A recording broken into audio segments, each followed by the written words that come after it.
start our recording up and we will proceed. First of all, any questions anybody may have to this point? Everybody good? All right.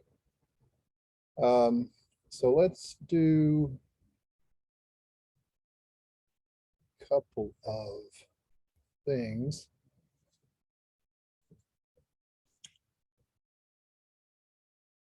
Sort of, I think I'll skip past our points, point groups, leave that to your own if you need to figure out groups. I will point out something for you in your book here. If you happen to use Carlson points,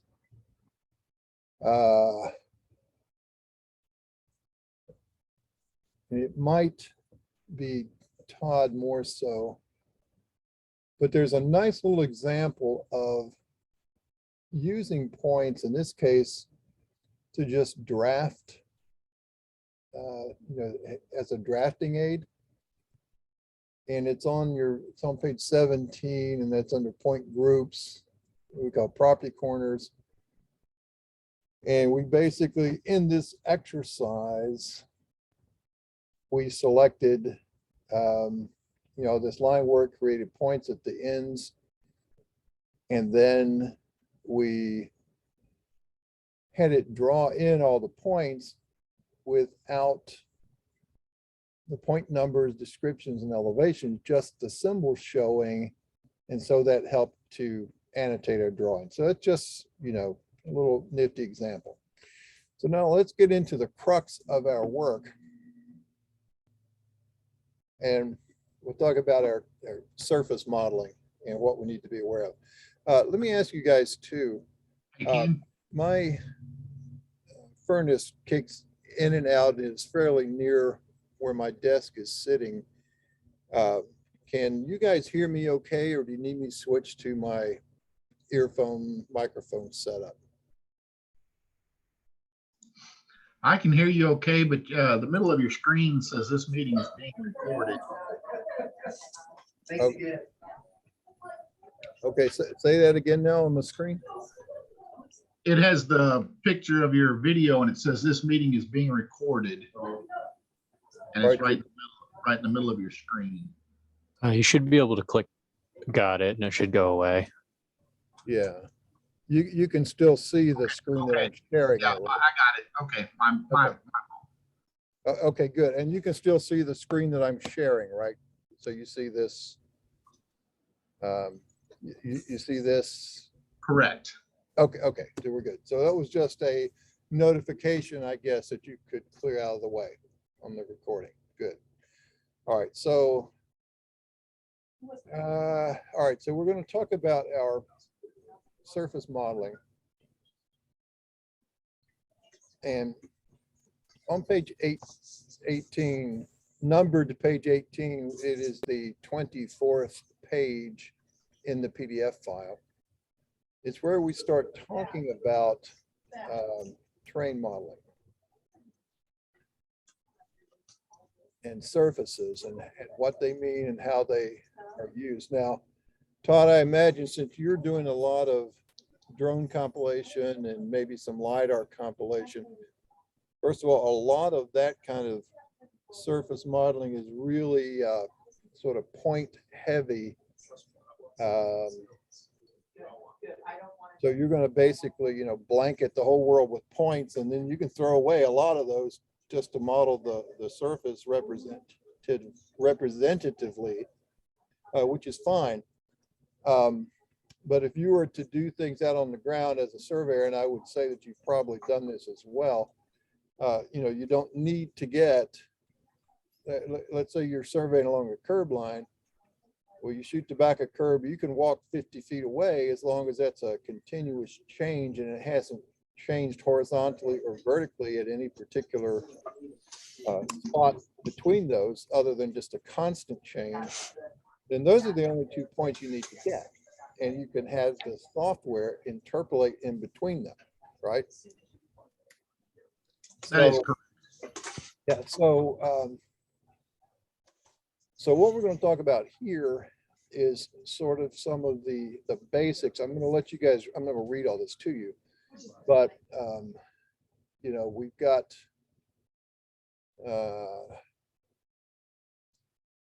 so, you know, what we're talking about is to make a model in 3 dimensions of what that what that surface is going to look like, whatever it is, whether it's a design or the existing ground. And we typically, as engineers and mapping professionals and surveyors, you know, we've learned to represent elevation with contour lines. It used to be, and they're not all that old, the use of contours. I think it's only like the late 1800s. They used to indicate elevations with hatchers, sort of little dash lines that would represent relative amounts of steepness. So, but you know, they're so ingrained in our way of interpreting topographic maps that we've come to think of those as surfaces. Now, there's a lot more to a surface than just the drawn contours. There's all the information in between all of those drawn contours that's still legitimately there as part of that surface. And that's what we want to make sure that we capture. And Travis, we talked earlier about how, you know, you said you knew just enough to take those contours and build a surface from, and that's okay. But what it does is it makes a surface that assumes straight line change between each of those contour lines. So if there's a little dip in the ground or a little bump that doesn't create a contour line, you're never going to see it. And so we need to learn about how we can force it to give us some additional definition, if that's all the information we have, or we could ask for that information from other people. But basically, what we do is we collect up a bunch of points and we draw lines between certain points that are known as break lines that we are going to use to develop a network of triangles, of irregularly shaped networks, or irregularly shaped triangles, which is why it's called a triangulated irregular network. And each one of those triangles is a little piece of that surface, because it takes 3 points at a minimum to define a plane in space.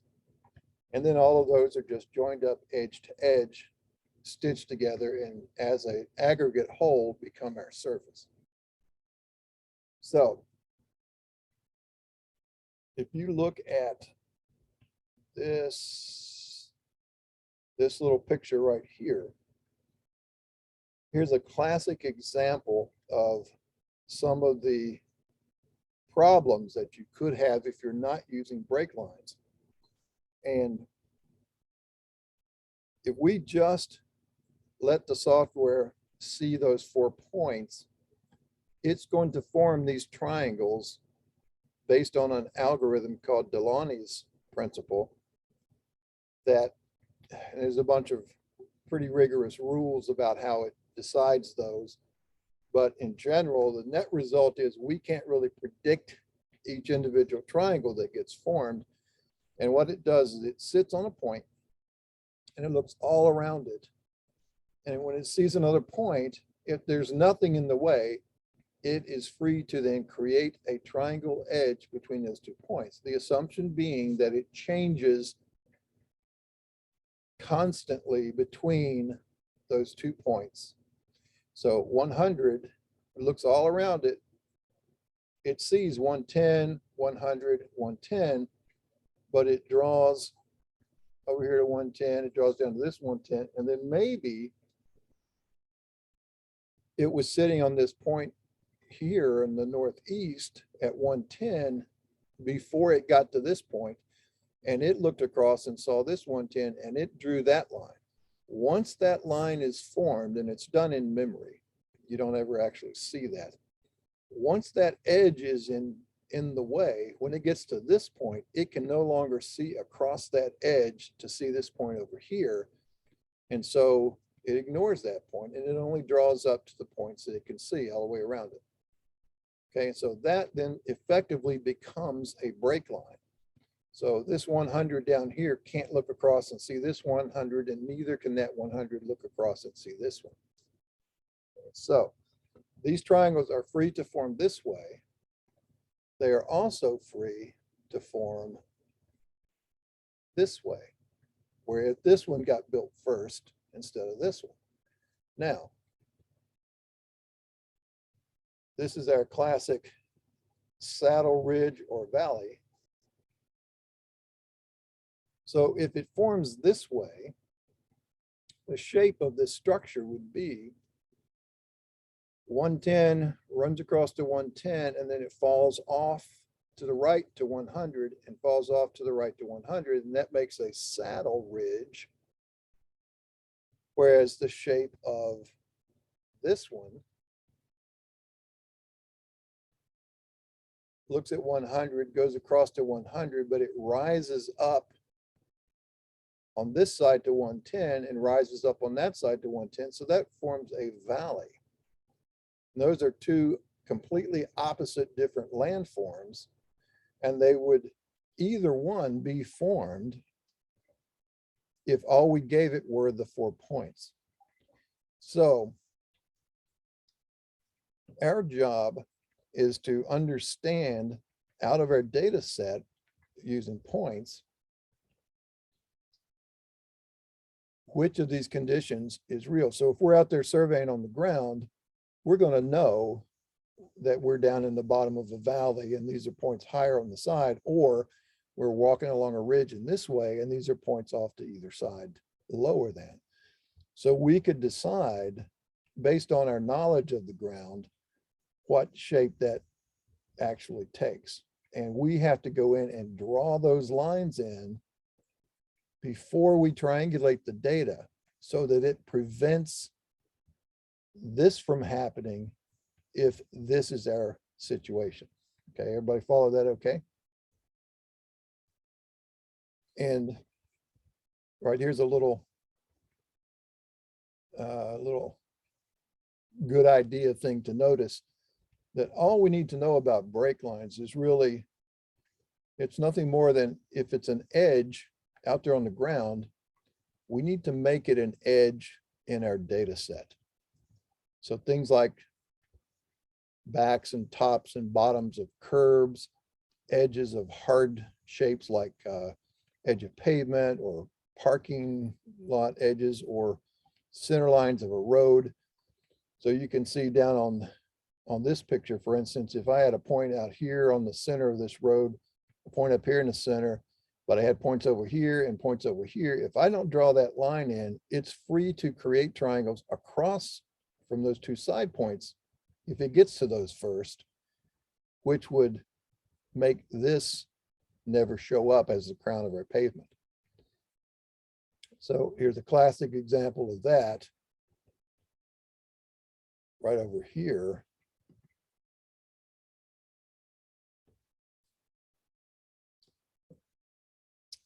Whereas if we don't draw in these,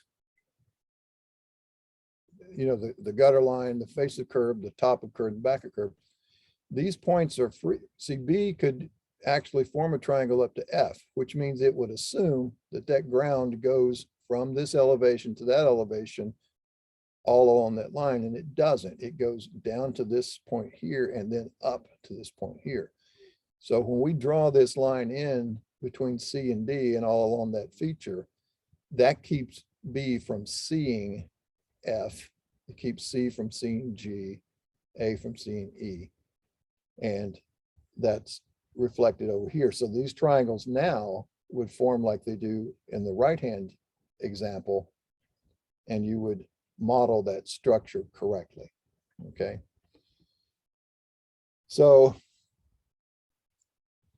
we do that by using break lines. And again, Carlson does something like a little bit differently than some other software like Civil 3D, for instance. And if anybody used the old land development desktop, which was sort of a precursor to Civil 3D, And it's sort of what Carlson is in some respects modeled after. But you used to have to tell it when you drew something that, hey, this is going to be a break line. Carlson, you don't tell it that. Carlson is when you select the things that you want to triangulate, if it has elevation, it's going to use it. And so if you don't want to use it, you either need to make it a 0 elevation or you need to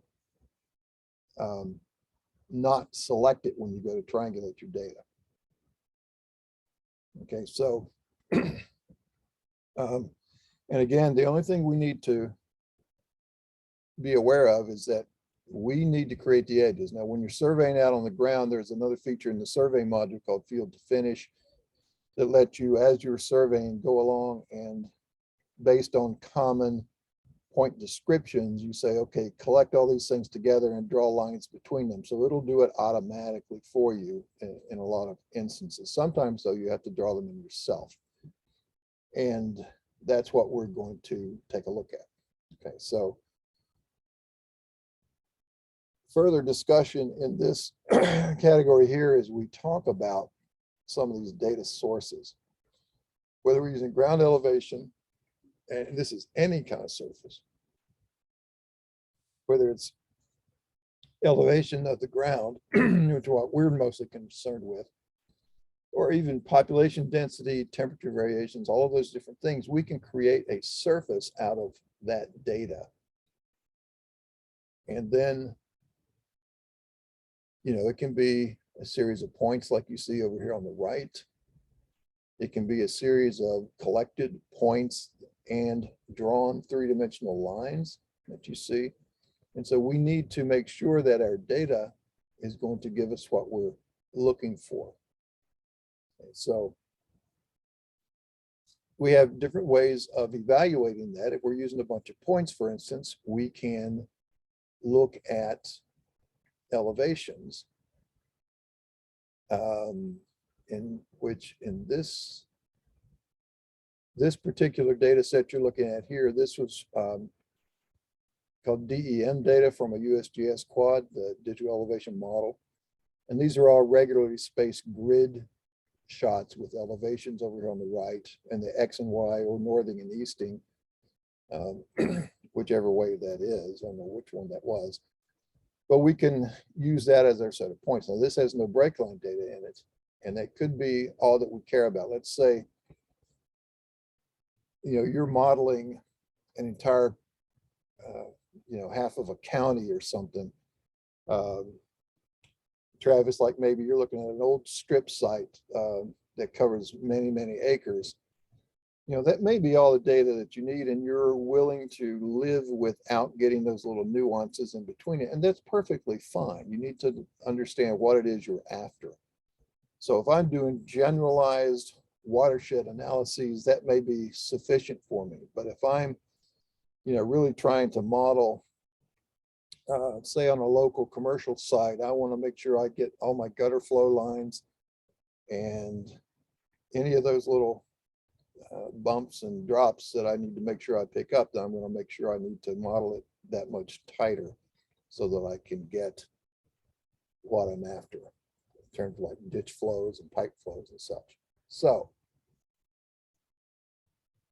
this rule to evaluate, that's always going to be our guiding principle. We look at stuff, we're typically in plan view, which we can't tell anything from this in plan view. But if we roll it up into a three-dimensional view, we look at it like this, and you can see, and this, by the way, these are all the same data sets. You see this driveway and this roadway out here. There's our driveway and our roadway, in which case this looks to be good data. So those 3D lines are going to give us further points. All the little vertices along those lines are also going to form part of the triangles. But a lot of times you'll see things like, and here's a stream center line that flows down the stream and it changes elevations. But a lot of times people will draw those in at 0 elevation just to indicate where they are. And so they need to be elevated. They need to be brought up to where they intersect this stuff in the three-dimensional surface. And there's various ways we can do that. So we just need to make sure that we evaluate what we have when we build the data. Okay. Here's some other potential problems. How do we fix them? Here's an example of, we got all of this data out here. And again, that was from this same data set. If you look out here on this corner, see that corner? That's where our data ends, is in that corner. But if we don't tell it that there's an end to our data, these triangles out here are perfectly free to form, and they will form. When I sit on that point there, it's going to look all around it, and it's going to see this point up here, and it's going to draw a triangle up there. Unless we put a break line or an edge around that data, and that's going to be called our boundary. So we're going to create those inclusion boundaries to limit these triangles from forming. Or we could go ahead and let it form, and then we could edit this surface and delete those triangles, but that gets to be a little tedious sometimes. We don't really need to do it. Now here's a rule of thumb. If we look back at, well, it's not really a good picture. Here's, anytime you have a mass of data that you're going to triangulate, if all of the data around the edges, if everything is convex, in other words, there are no insets into the data, we don't even really need to bother with a boundary, because everything just goes to the outside edges, and that's fine. All the triangles are legitimate. But if the data set has a cut in or a concave section, that's where we need to limit the data.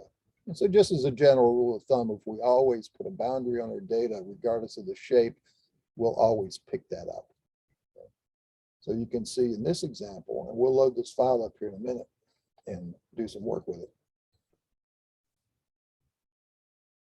Right in here's some data that has an inset. So if we don't put a boundary on that, we're going to start to see, points from down here. We're going to start putting these long, skinny triangles. Same thing up here in some of these areas as well. Like, so it's less of a clear-cut example, but triangles will form across here when really we don't know. We only know that it's to those points and nothing beyond. Okay, so we need to make sure that we get those things modeled correctly. We need boundaries and edges. Those are going to be called break lines. And yeah, again, there's that main one. So we'll illustrate how that's going to give us some issues with it. So as this exercise, to step through some of those examples, let's open up this. There's a file in your data set called sample from T3 global. And that's a real file in real space that was created from photogrammetry. And so we're going to open that file, and we'll set a new coordinate file to the same name, which we probably won't even use, but I think when we go to open it, we're going to see that happen. So I'm going to come back here.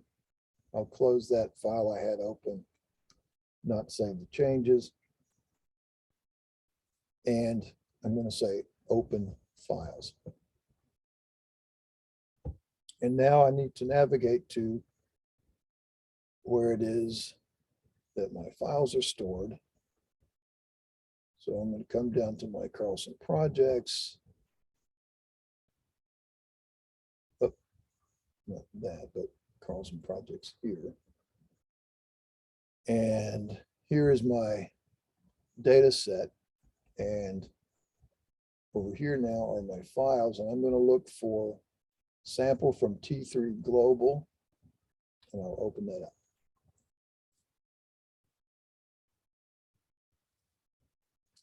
Now, when you open an existing file, it's not going to ask you for a coordinate file, because if you look up here at the top stripe of my drawing, it says CRD none. I could create a coordinate file and associated with that, which you would just simply do from the points menu, set coordinate file. Whether it's new or existing, it'll be new. I'll keep the same name. I'll make sure I'm in the same folder. And I'll say open. So now I have a coordinate file. It's right now empty, but I can convert any of these things into points that I may need to use as Carlson points, and it would create those. Now, what do we have here in our data set? We have a bunch of drawn contour lines. We can see those, see the elevation labels. I've got all these white lines too that look sort of random. Now those are break lines that the photogrammetrists put in for us, and they are at elevation. But there are also some things underneath there. So if I freeze off those break lines, I want you to pay attention to these parking lot edges, these road edges and stuff like that. Now, how I'm going to freeze that layer is I could simply select it. I see that's V topo break line. I could freeze that layer any way I want, or I could go to my, get this thing down out of the way a little bit here. Go to my view menu. And I could freeze a layer by pick. That's also on the toolbar, which is up here. I've got that toolbar out here, and that is freeze layer by pick. And I just pick one of those and the entire layer gets frozen. Now, remember those parking lot edges I was telling you about? And the road edges? They're there, but when I select that, I see that it is just a 2D polyline. It's not a 3D polyline. I have a quick question. Yes. I shut down my properties that you have over on the left side where you just seen that. How do I turn that back? Okay. Select any item. Okay. Once it's selected, right click, and all the way at the bottom, choose properties. Properties. Okay. Thank you. And that you can dock it on the side or float it or anything you want to do with it. Okay. Okay. Thank you. You bet. Now I also have, are you guys using 2022 or even 2021? I am using 2021 at the moment. Okay. I have 2021 as well. All right, that's fine. So if you look over here on the side, I've got this tool palette showing. That's just something that I don't really use it much, but that sort of gives you another way of getting to these tools. Like, remember I drew that arc. So if I go to if I click that tab draw, then over here is, here's my arc that I can draw that particular arc. It doesn't have all the tools, but it has some of the common tools. I can use that to get access to some of these same commands. So I leave it up there just to show people in case they want to use that. They want to use that particular interface. You're welcome to it. There's also up here at the top, you may notice, you may have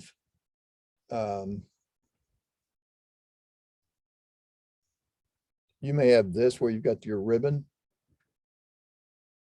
Okay. And that part is, you got files set up, and that's where you're going to have some of these configuration stuff. And you can turn the menus off and only work through this ribbon interface if you want. And that's fine too. I generally don't do that because I find, well, first of all, I learned the software years ago when I was used to those pull downs, and I'm also used to where these tool bars are and what they do. Anything's fine, but you can control that. Just right click up here and either switch to menu bar, or if it's off, then you can switch to ribbon. You can also type the command ribbon on, ribbon off, that sort of stuff. So any of that stuff's fine. but I'll show you where these things are on the pull downs. And there's another something too I want to show you about. If you look at a command, let's go to the edit menu, look at Polyline Utilities. And then let's look at remove polyline. Now here's a command that's really helpful called remove polyline vertex. You can do that with a pedit command, use the straighten command and all that kind of crap, but this is a little more straightforward and it lets you just choose something that is, for instance, if I run that command and if I select that polyline, it now says pick a point to remove. So I'm just going to click nearby and it's going to find the nearest point. So I don't have to go through all of that edit, that p-edit stuff to edit those polylines. Okay. Now I'm going to undo that. So that becomes a command that I find very useful, but I wouldn't find it very useful if every time I wanted to use it, I had to go to the edit menu, Polyline Utilities, remove polyline, which by the way, does not mean erase the polyline. That's a pull right menu and these are remove functions. But I see that's a remove polyline vertex. That's the command I want. And there's a couple of things to keep in mind here. When I hover the mouse over that, look down here at this bottom line on the status bar. It tells you, and some commands are missing this, but most of them are there. But it tells you what it does. It removes the user specified vertex from a polyline, colon, and then it gives the name of the command. If you want to simply type that command, rm vertex, that would do the same thing. You could just type it at the command line, okay? Now, what can you do with that? Well, if you don't want to type all that much stuff up there, let's just say you just wanted to type RV for remove vertex. You have in your settings menu, this thing called quick keys. And you would scroll down here and find, and I don't think I had this one already defined, QR. Yeah, see, there is no RV. But if I added, oh, I'm sorry, it's down here at the bottom. I should have, let me delete that. I should have clicked here so that it sorted everything first. So that was one that I added at one point called RV, and there's that typed command, rm vertex. So I could do that and set this up so that all I'd have to do is simply type RV and hit enter because that's in my quick keys list. Select the polyline and you see that's right back where I was before. And just press escape. So that's something that you can use. Now here's the other thing I wanted to show you about that is if you find that you're using a command a lot, but it's really inconvenient to get to, some of these commands you may notice have a little icon to the left of them. And what that means is that command is available on a toolbar. It doesn't tell you which one it's on, but if you then go to look at your toolbars, and I'll come over here and say toolbars, and you've got all these different categories. We'll just stick with Carlson. And here's all of these different commands or categories. I've got Carlson menus, draw, entity properties, and I'm going to scroll down here and I'm going to see that I've got too far. Polylines right here is on. So I've got that one out. And if I look at that one, it's this one right up here. I'll hover the mouse over that little handle. It tells me that that's polylines. And it may pop up down here for you, in which case you can bring it up here and rearrange the order. Let me put this back over here. So this has a bunch of commands related to polylines, and they're not always from that same menu. Like here's one, extend by distance, which is on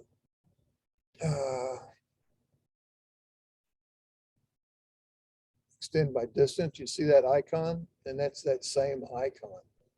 So the one we were looking at before, remove. You see the icon is a picture of a pencil eraser over top of a little red dot. You see the other one's a pencil eraser over a red segment. So that tells you, and the icon is representative of it. So now I'm going to look up here and I see up here that I've got, there's my remove vertex, there's my remove segment. So I can just grab it right there, pick this, and I'm in the same place, okay? So as you're learning and using some of these commands, if you find that it's not convenient to dig down into these different levels to find it, but you use it a lot, then figure out which toolbar it's on maybe and become familiar with that. It might be a quicker way of getting to it. Now, if you're really into modifying the user interface, you can create your own. If I wanted to do remove duplicate, if I wanted to remove duplicate polylines and I wanted that to be on that toolbar, I can modify that toolbar and add this in, give it an icon and all that kind of stuff. It's a little bit, it's way beyond what we have time to do today. But if you're into modifying the interface, you're certainly free to do that, okay? So with that, I'm going to go over here and I'm going to turn that palette off just to get a little more screen real estate. And you can set those to be auto hide or not. So that's what we're going to do with that. Now, let's use some of these tools to figure out what we've got. You may notice, can you see these little purple dots? And if I select one of those, I look over here in my properties and I see it's a point. That means it's an AutoCAD or IntelliCAD point entity. It's not a Carlson point. It's just part of my data. I select it and I see it's actually got an elevation established here. I can use my little pick icon to go out and set it to a different elevation if I wanted to. All right, so those are all points that the photogrammetrist gathered up and left in our data set. They show up as little dots because if I look at my settings menu, go down at the bottom, IntelliCAD settings and choose point style. When this comes up, that's part of my drawing settings with this points tab selected here. And this tells me what style I want my points to look like. And right now they're set to dots by default. I could say nothing, don't display them, or a dot, or I could even do something as complex as say a circle and a square and an X on it, in which case that's what they look like. Okay, now it's just a single entity. It's got a single grip, so it won't recognize endpoints, centers of the circles, endpoint of the square, endpoint of the X, that kind of stuff. Okay. And we come back to my point style. I'm going to put it back to that default.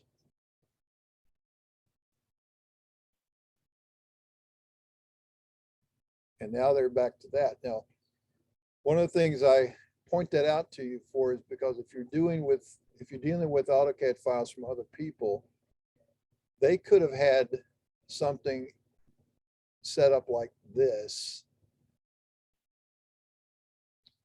whereas maybe they're using this X and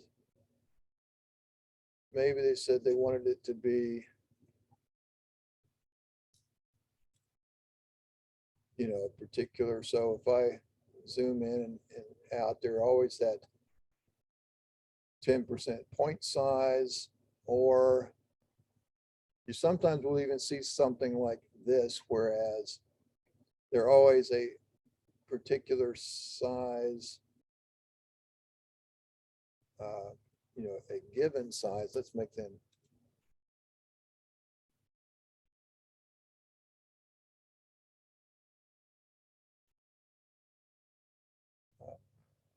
let's see this.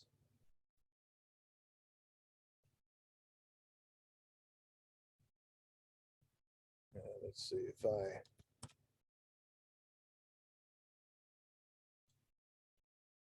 Well, that's a constant size. That's not what I wanted to show you.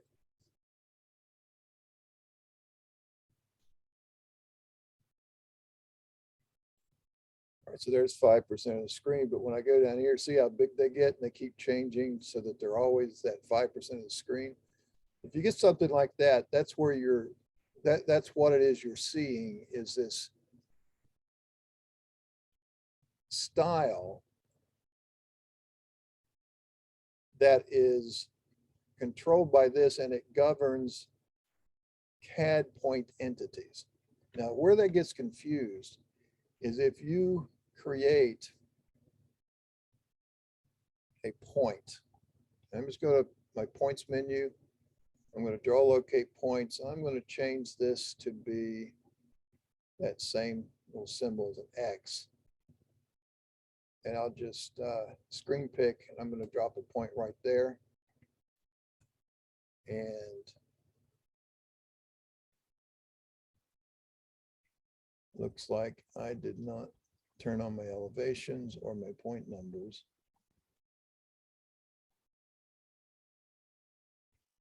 And say I had a point there. I'll give it an elevation.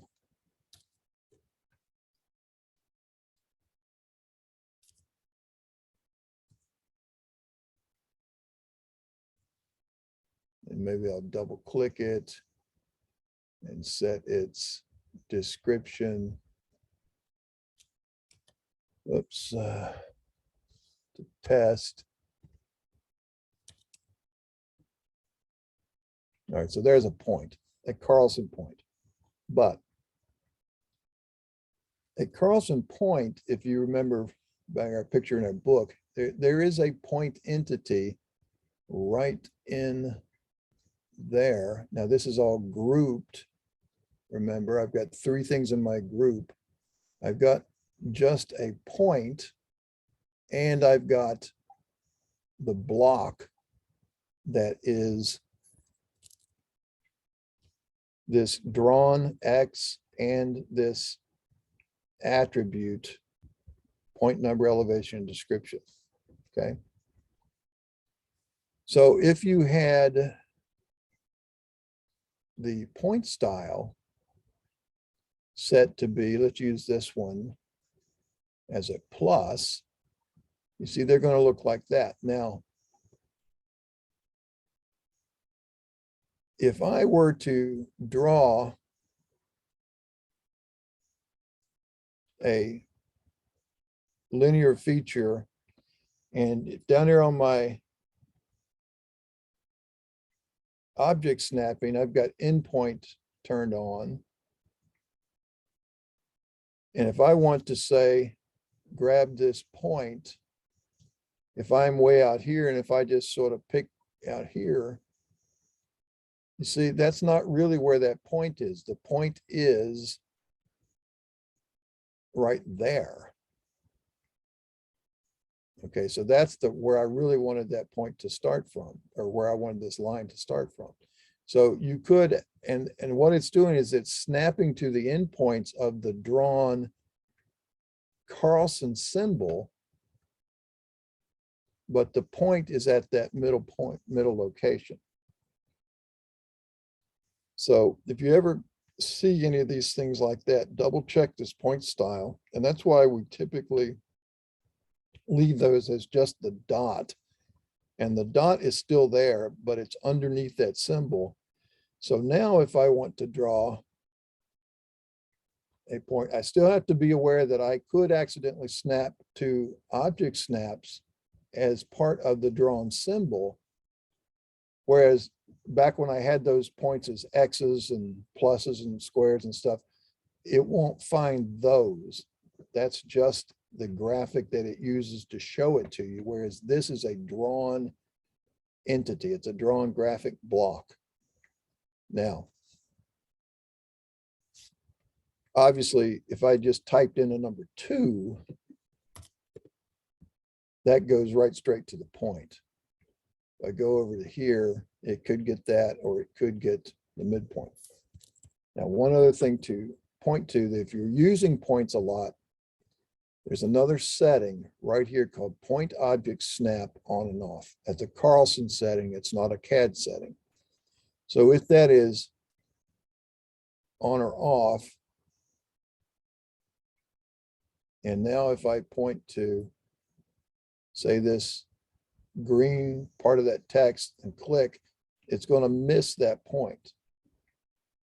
However, if I turn it back on, now it's just a toggle and it doesn't indicate whether it's on or off. You have to test it and see. So now if I do something, and if I just point to that, any part of the point itself, there's the elevation, the point number, that green T, you see where it's going to find it?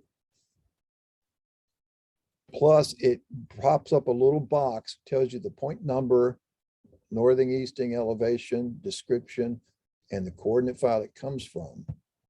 And I click and it automatically snaps to that point. So that's another little helpful feature. Okay. So now I'm going to erase those two Carlson points that I drew. I still have these CAD points, but I erased those points from my drawing. Now this brings up another instance, and then we're going to get off of this fundamental stuff. I don't have any points in the drawing, but because I just deleted them graphically from my drawing, I see that I still have that point number 2.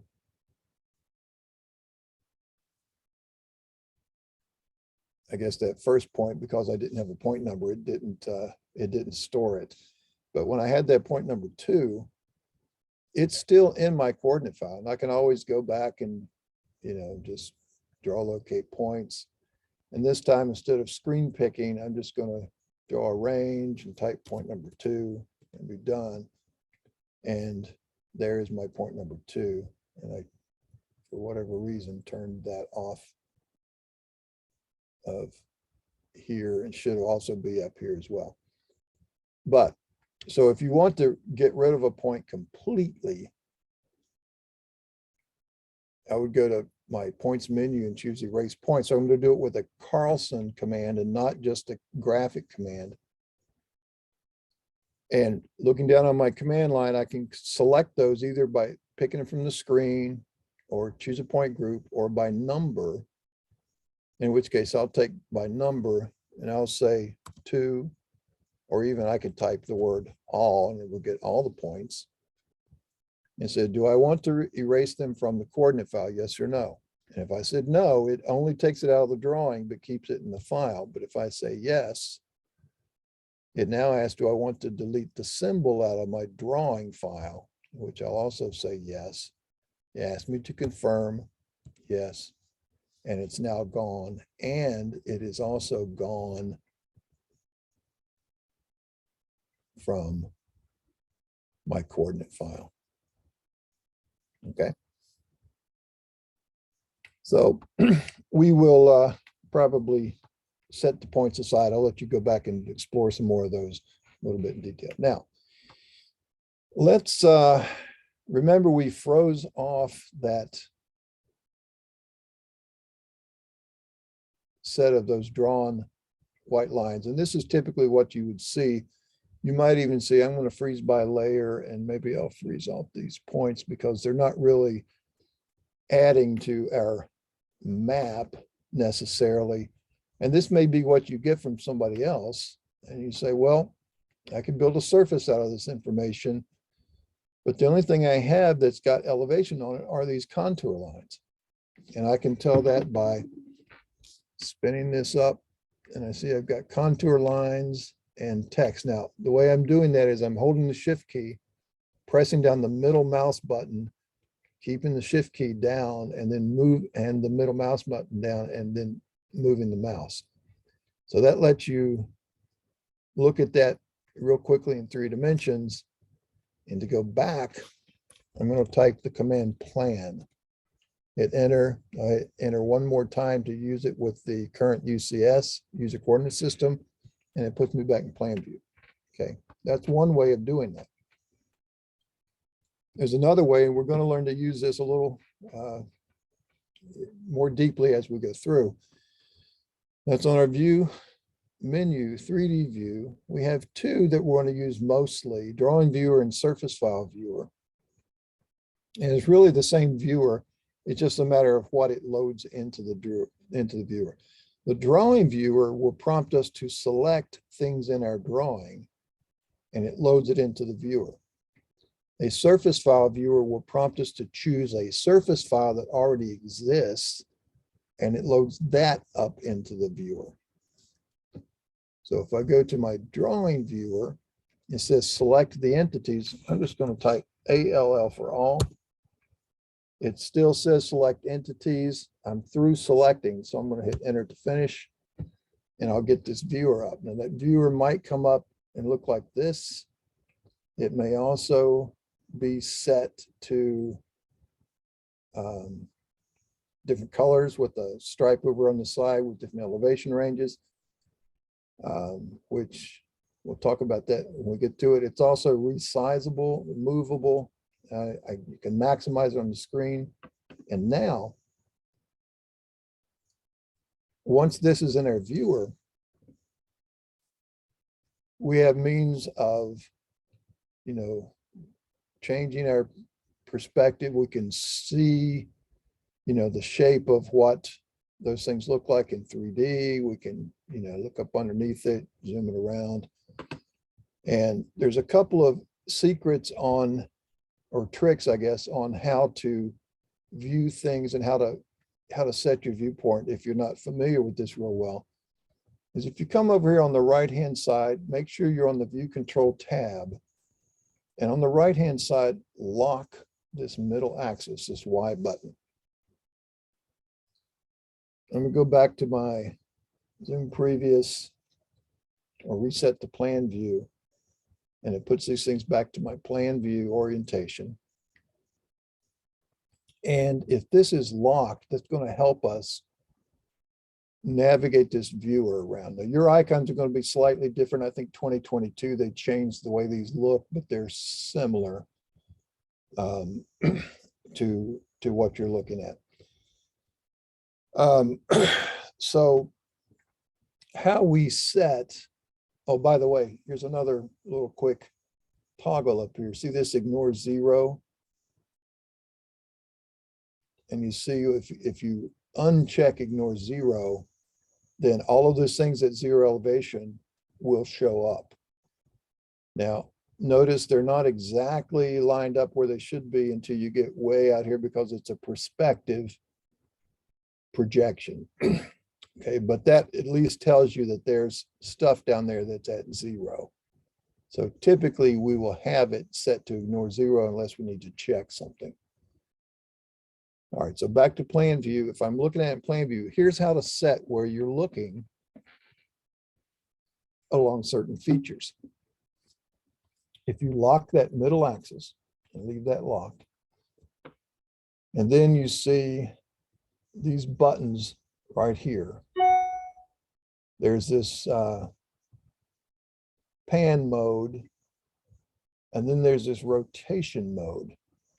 So if you choose the rotation mode, which in your case, I think looks like an XY with a curved arrow, is that correct?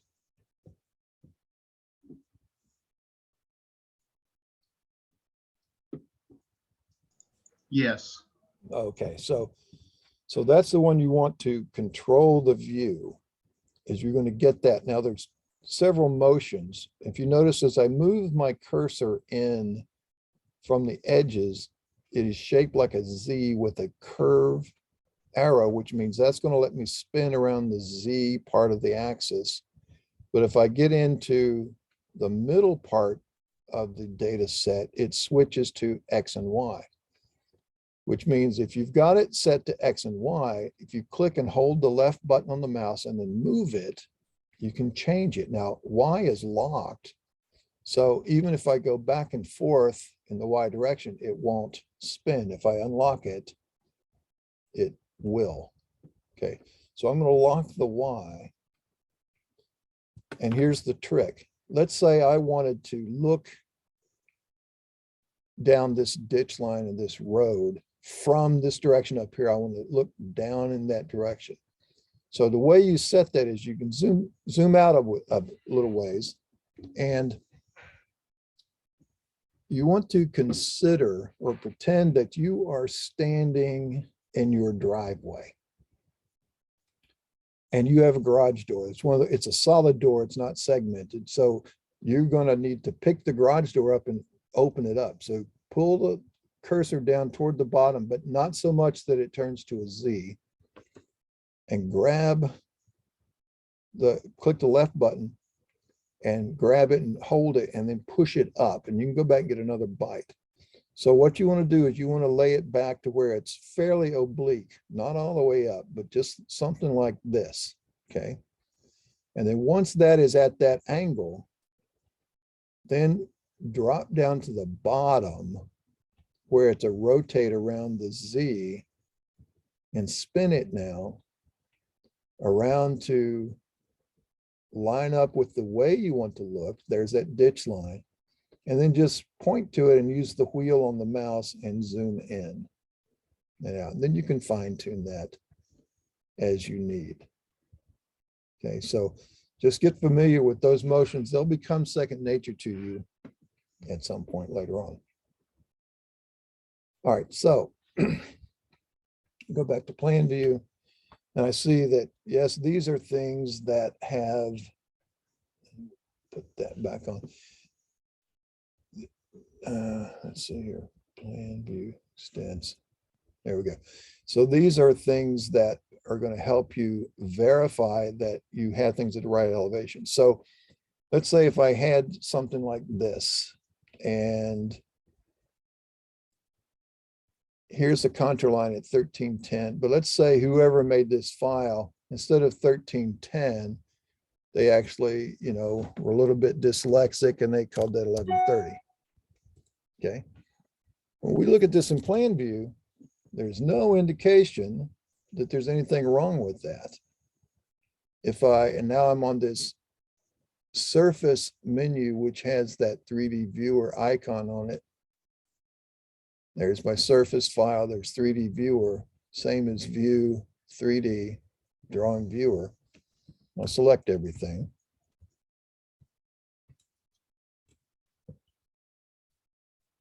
So now the benefits of that being a problem, and if I put it in this viewer and I'm going to look at that and I say, oh, wow, that's not right. Okay, so you can spin it up to a certain size. You can come here to the settings tab on the right, and you can set the CAD view to that view if that helps you. And then when you exit the drawing viewer, it's set to that view. I can then select that and change its elevation to 1310. Or if you just knew which one it was, you could have simply changed it in plan view. You don't have to spin it up to change its properties. Now I can either type plan at this point or go back to my viewer, reset the plan view, and then exit back. So I'm just going to type plan, enter again. And now I'm back to plan view in my user coordinate system. So we're going to do all that. We're going to learn a lot of those nuanced things out there in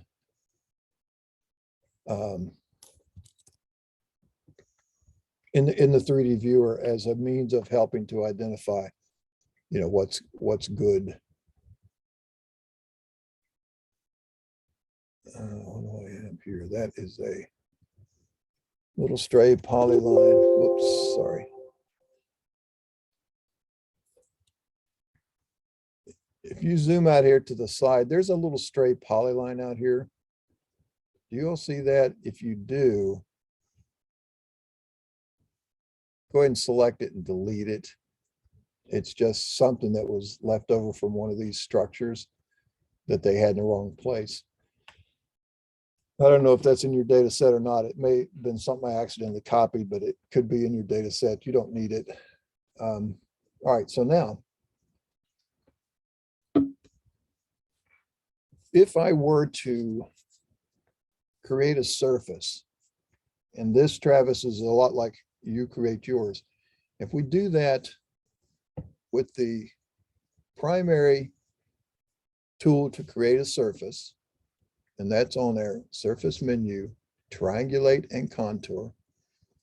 Go ahead and run this. And for right now, I want you to match these settings. Uncheck any of these draws that are up here.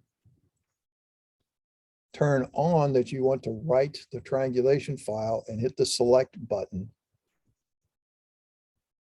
And then we're going to call this EG CTRS only, contours only. And we hit save. Okay, so we've told it the file name we want to use. Now, uncheck this use inclusion, exclusion areas, and the shrink wrap perimeter reduction set to none. Erase previous contour entities. You can leave that to whatever it is. It doesn't matter. We're not going to draw any at this point. Now, we want to make sure this ignore zero elevations is on, because otherwise it will try to build a surface down to these things that are drawn at zero elevation. We don't want to, but we don't want to have to freeze those layers or anything like that.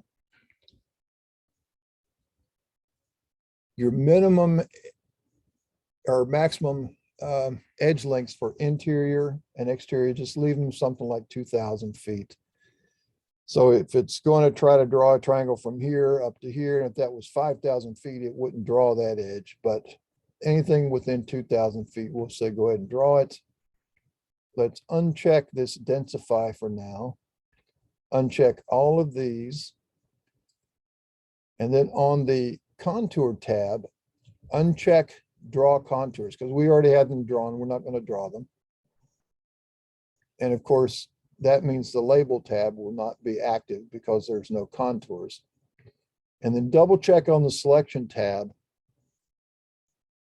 Make sure that you don't have any filters going on or any selection specifying options. Make sure those are both unchecked.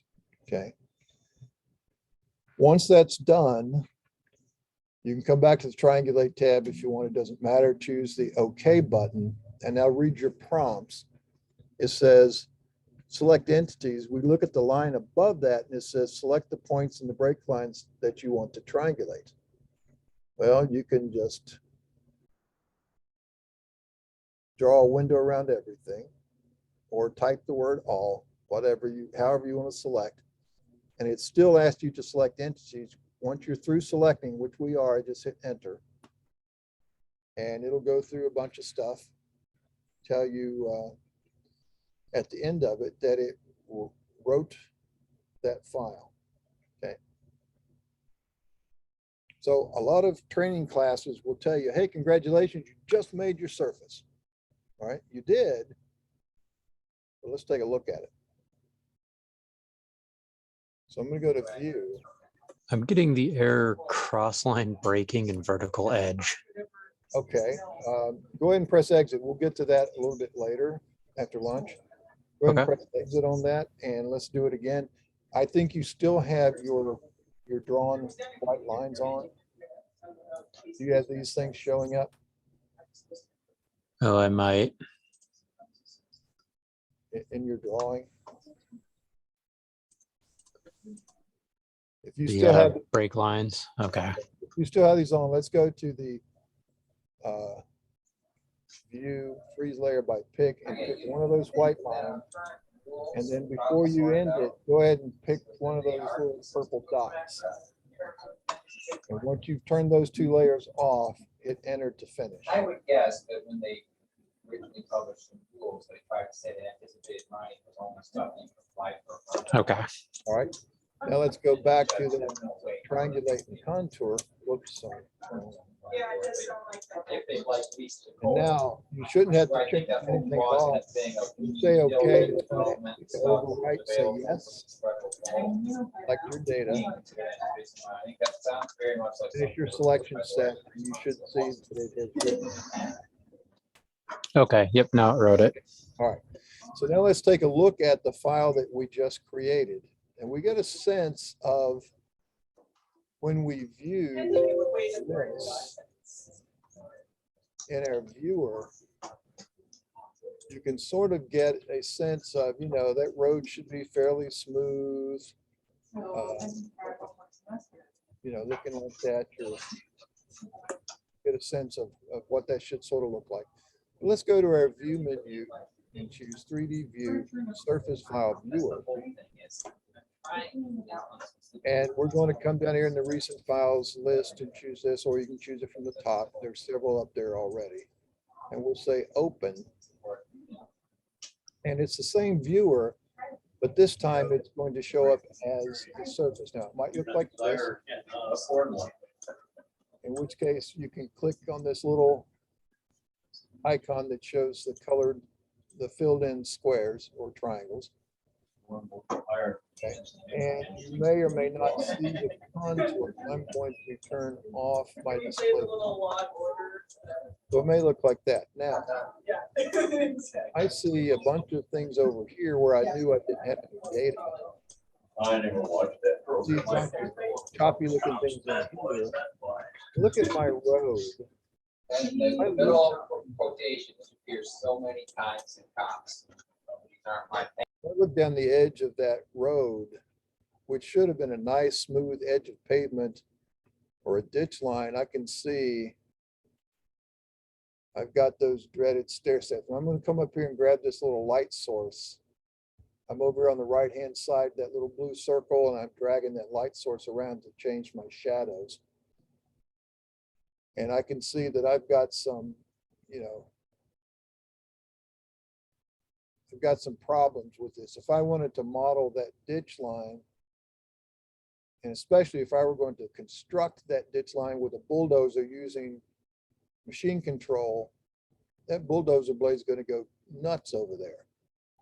And it's not going to create what it is I'm trying to create. Now, this is an existing surface, but it shows the same principle. Over here on this upper right-hand corner, I've got what looks like, I'm going to go out here.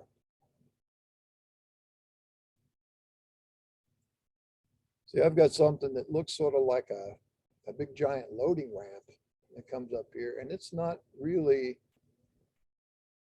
indicative, and that's right in here. I don't see that as a structure. I see my contours just stop and start. And that's because when I built that surface, I'll show you another little feature of the viewer. I'm going to go back to view, 3D view, drawing viewer, select up my stuff.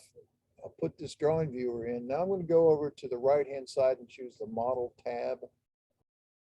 And I'm going to collapse down layers, and I'm going to choose this surfaces and right click and choose add a surface. And I'm going to add that surface to it. And so now I've added the surface to the data that built the surface. And I can see, let's change, I'm going to right click and choose surface properties. I'm going to make it a little bit see-through. So there you go. So now you can see that triangles formed from these contour edges. See, remember there was no break line information in between this point and say this point down here. So it drew a triangle all the way down there. Same thing down here. And it wound up making that structure that looks like a little loading ramp down here, which really shouldn't be there. There's a very obvious problem with our data set.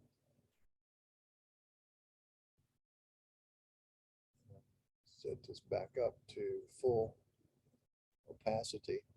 And then I can also see a little bit of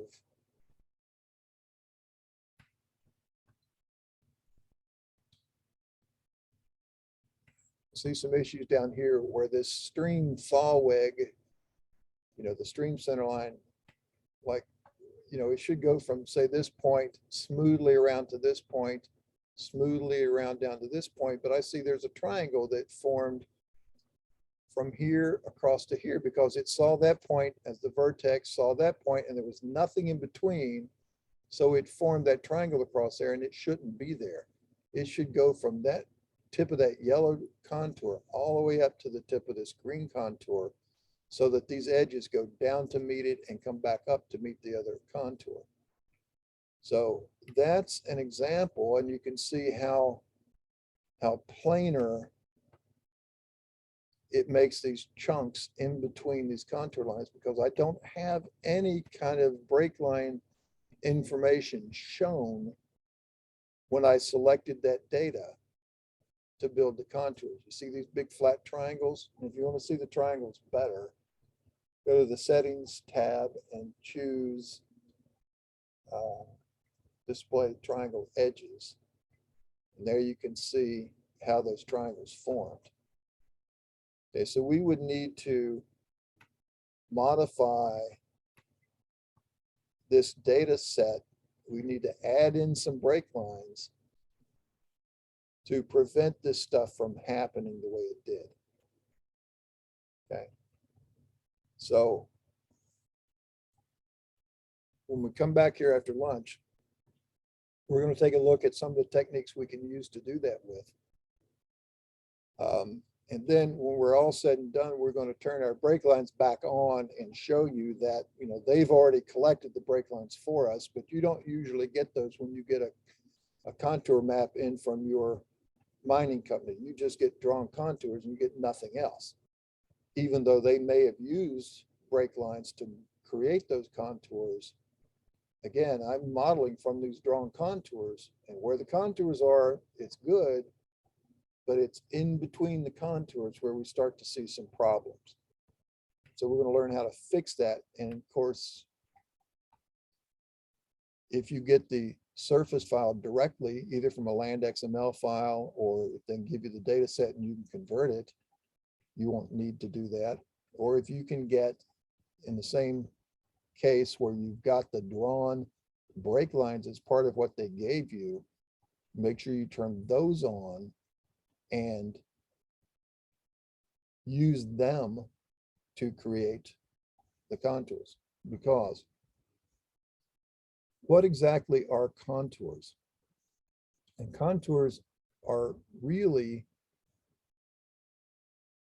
a way of depicting what the surface file is. So it is technically an output. That is the output result of that surface file. But when we try to build a surface from those contours, we're treating them as input. We're saying, okay, take this information and use it to define your surface. So contours are really an output, and we're treating them as an input, and we don't have anything else to give us their information.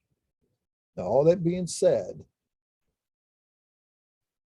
sometimes that is all that we have, and other times, if all we want is generalized information, we don't really care. We don't care that this ditch line is choppy, because we're not concerned with all of that. Maybe we're just concerned we want to get a real quick excavation estimate based on, we're going to obliterate all this and build a big giant pad. What's our earthwork estimate? Okay, so we can use a little judgment as to how tight we want to model this. Okay, so from there, let's save our drawing, and we're going to take our full hour for lunch. So if we come back here at 20 till, we'll start up again. I will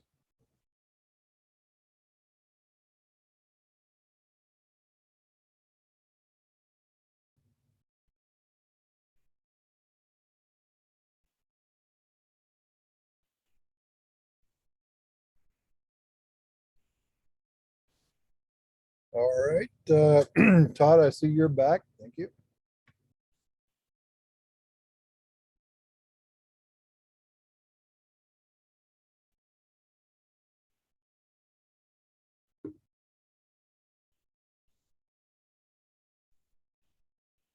Give Travis a minute or two. Oh, sorry, I was muted. I'm here. Oh, okay. That's fine. I was just looking for a thumbs up or anything. Okay. Everybody have a good lunch, I presume, and got a few emails answered, perhaps, that sort of thing. So let's see. Are you still seeing? Are you still seeing my screen?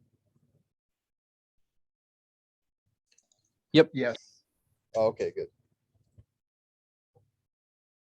I thought I had paused that earlier, maybe turning the recording back on, got it restored, but in any case. All right, so first of all, any questions occur over lunch that you might need a quick answer on? Okay. So we took a look at things like, what happened, say, down in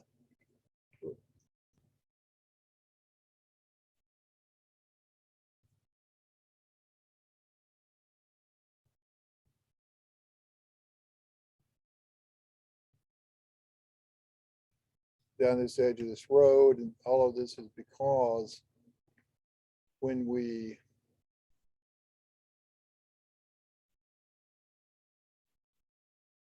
look at our triangles, for instance, like right here, we know that this triangle right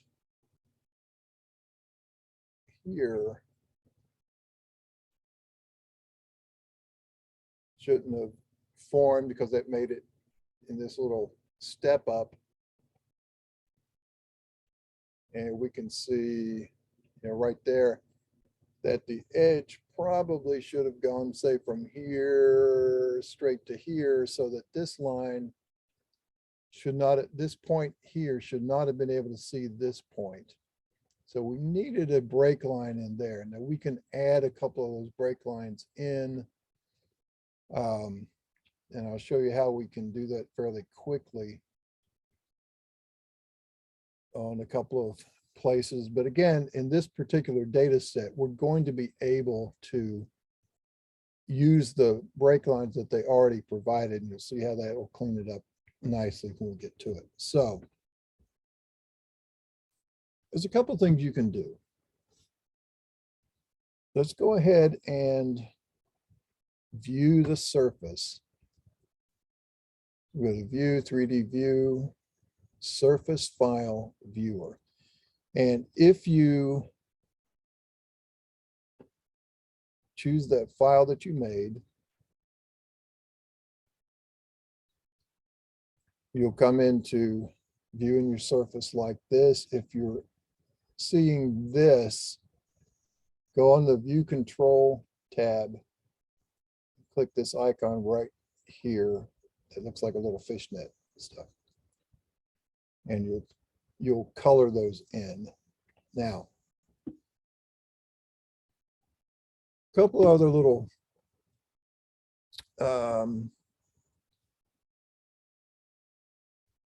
examples that we can use for some QA/QC. If you look, I'll get this out of the way.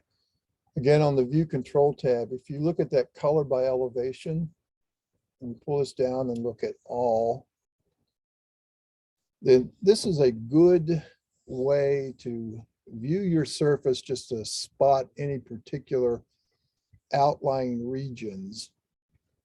Like if I had a spot over here that was like way too high or way too low, you would see it take on these colors.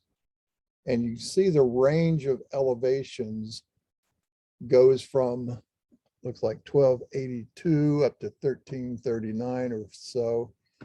Now you can't set that interval, that just sort of automatically divides itself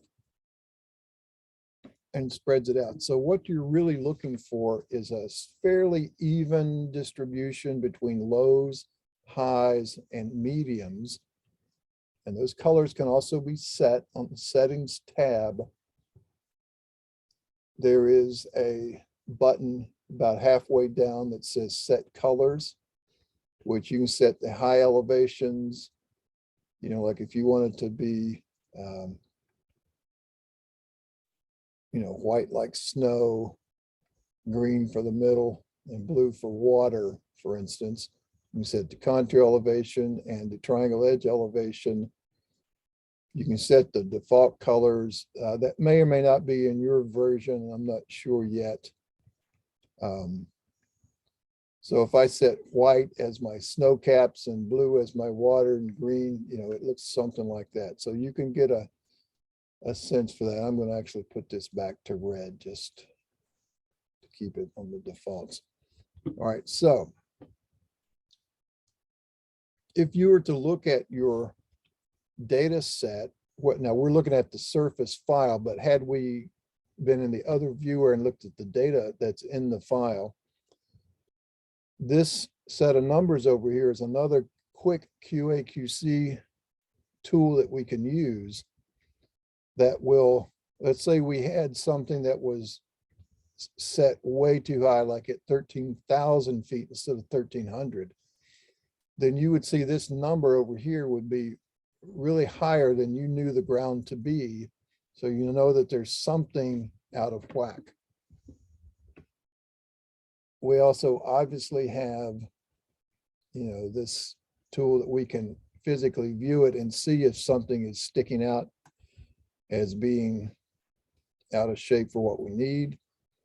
We also have on the settings tab that we can display a bounding box. If I can find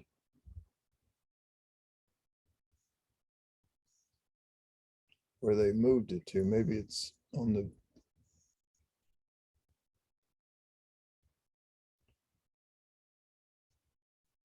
huh.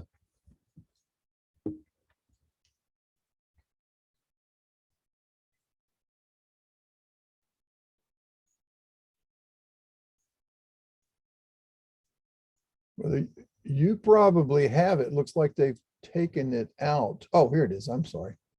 Bounding box.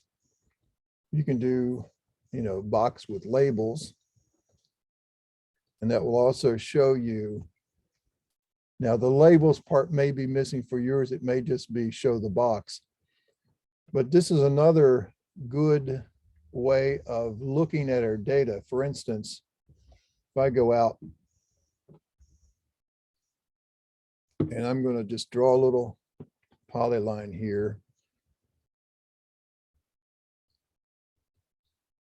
And I'm going to set its elevation to like minus 1,000. Okay. Now I'm going to view 3D view and I'll grab everything. And it's going to come back and here's my colors now. You notice everything is red except for that one goofy little blue line that's, and again, because it's perspective, it shows up sort of underneath it outside of the range. But I see I've got only one thing that's blue. It's all red and it should be evenly distributed. And I look at my numbers and I say, whoa, I'm like negative. I got a real bad value somewhere. And if we also look at our bounding box, aha, you see, I find that there's something that's out of whack. Now, you could either exit this and go back and fix that, or you can go back to the view control and choose the pointer so that you can select that. And you notice as I hover the mouse down on the status line, it tells you what the item is, what layer it's on, what its elevations are, links and stuff. So if I point to this one, I see I've got a polyline. It's on layer 3D break lines because that's the layer it's on. It has an elevation of negative 1,000. Well, if I double click that, I can do a couple of things here. I can set it to 0, or I can add to selection. Now, what happens there when I add to selection? I'm now going to exit my viewer, and you see it comes back selected, in which case I could then go, oh, there it says no selection. All right, so if I say select, see, it says objects you selected can be accessed by using previous selection option. If I select P for previous and then hit enter to finish my selection, now it's still, it should trigger it over here. It's not. Let me see. Well, in any case, you can see what was there as selected. You can also, let's say you had several things were selected that you needed to work on. You can go to your view menu and you can say, see if this is where I need it to be.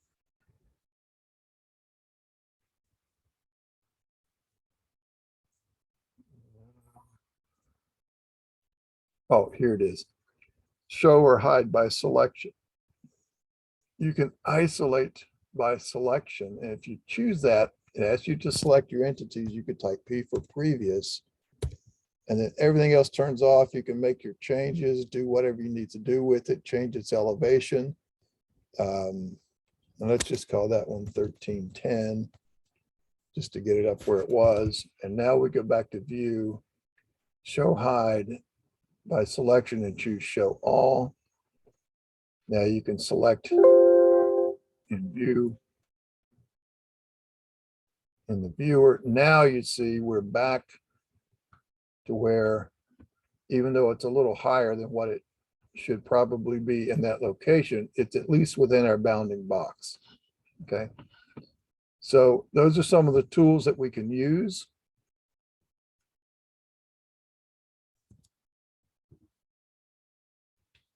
And look at a couple of others. Go to view 3D view, drawing viewer. We'll grab everything as well. We'll bring it back in. Now, again, the color and the bounding box are still set from the last time. So I'm going to turn my colors off and choose no bounding box just to take a look at something here. And we've got some controls down here at the bottom as well. And you can choose those to clip.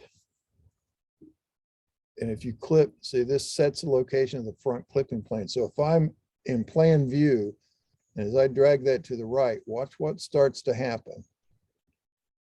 It's a little sensitive. See, it takes off the things that are nearest to me.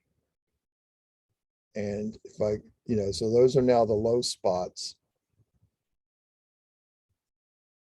If I clip from the far stuff, I will start to pull away the low spots, and it's clipping the back.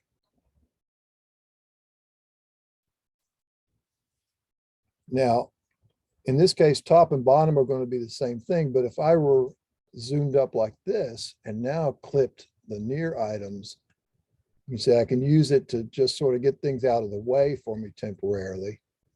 Same thing with far. But now top is going to act like it did when I was in plan view, and bottom will start to clip from the bottom up.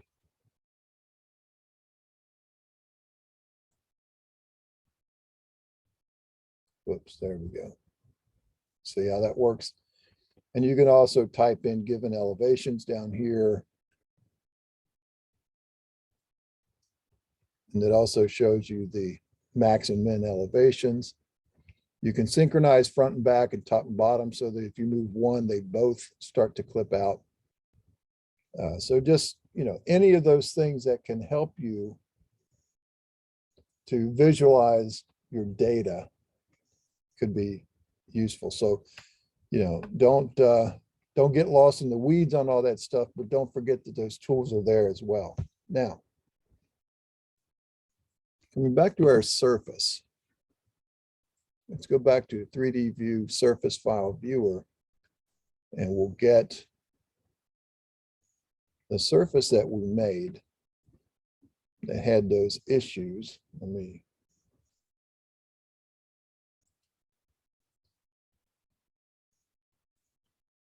turn that off. Now, if you're wondering, if you have a different color and you want to change that color, go to the model tab, open up that surface and right click on it, and you can edit those properties. You can set it to show or hide. You can make it transparent. You can change its color. You can even apply a texture of all these different types of grasses, dirt, stone, etc. Okay. And you can also under set colors. And again, I'm not sure if your version has this yet or not. This is fairly new, but you could set these in. Notice you can set up multiple surfaces to view at the same time. Okay, what you can also control on the model tab with this surfaces, they would all list, and you just double click them and it turns, well, you can hide it and then show it. In previous versions, if you double clicked that, it would turn it on and off. And in this version, it looks like it brings up the properties. Now, if we're on our view tab and we choose the pointer, as long as you are in the surface viewer, which is what we did when we loaded this up, so it won't work in the other viewer, but on the surface viewer, when you choose the arrow, notice down there at the bottom, there is a 10 edit controls where you can do some things. A lot of people like to edit surfaces after they've built them to fix problems with it by doing these certain things, which you're certainly free to do that. But I find the best way to fix problems with surfaces is to go back and fix the problems with the data that caused it. In a case like this, right in here, you know, we should have had a break line in there. We didn't. And so that point jumped across. So you could, under this 10 edit, you could say, swap a 10 edge. And it's usually easier if you turn on your triangle edges, so you see the actual 10 edge. So right here is a 10 edge in this particular spot that I don't want to form this way. So if I double click that, it will change it to this one. So I've now fixed that particular locality. I can do the same thing here. Maybe there, that fixed that now. And I could keep doing this. Whoops, that was the wrong one to do. So I'll go back to my view control and hit the undo button for that. Let's swap this one. There we go. So now you see when I've done that, and I could even go over here and maybe work on this, this thing right in here, that little loading ramp looking feature. So if I swap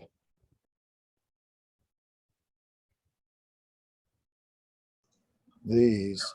I have a question. Yes, sir. My 10 edit, the swap 10 edges is not highlighted. What, am I looking at something wrong? Yeah, did you select the arrow? Let me look. You Oh, had- there it is. Okay. Yeah, Oh, yep, that was the same issue for me. yep, that's what you have to do it. So now I have fixed this particular edge over here. And if I go back and turn these edges off, you can see I've now gotten rid of that feature. So that's one way that you can do that. And again, now that you're done, if you say,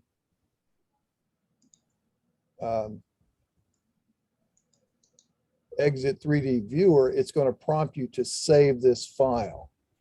So if I exit that viewer, save changes, I'll say yes, and it wants to know a name. So I'm going to call this one the same name, and I'm going to put a dash edited. Okay, now there's another way, instead of just swapping those edges, if, let's go back to that previous one that was this one.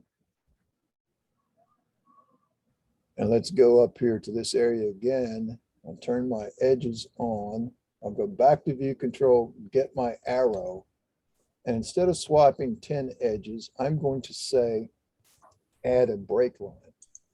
And if I put a break line between, this point right here over to this point right here, then it should get, or maybe from here to here, then that should get rid of those long things there.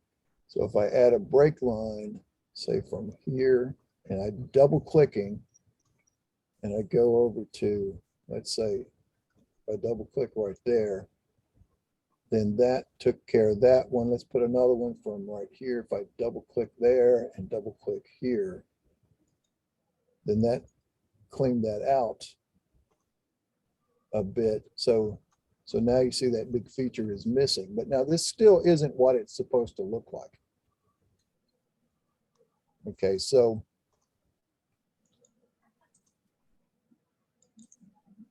I'll exit that and not save it. So one of the things that we could do then is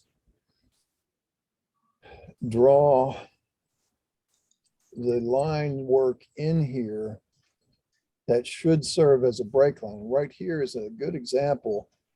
This is a closed polyline. It represents a wall. And what are the elevations? What should they be? You see, it's got an elevation of 0. But if I want to have that to set to the elevation of the contours that come in and hit the top and the contours that come in and hit the bottom, then I need to change that from a 2D to a 3D polyline.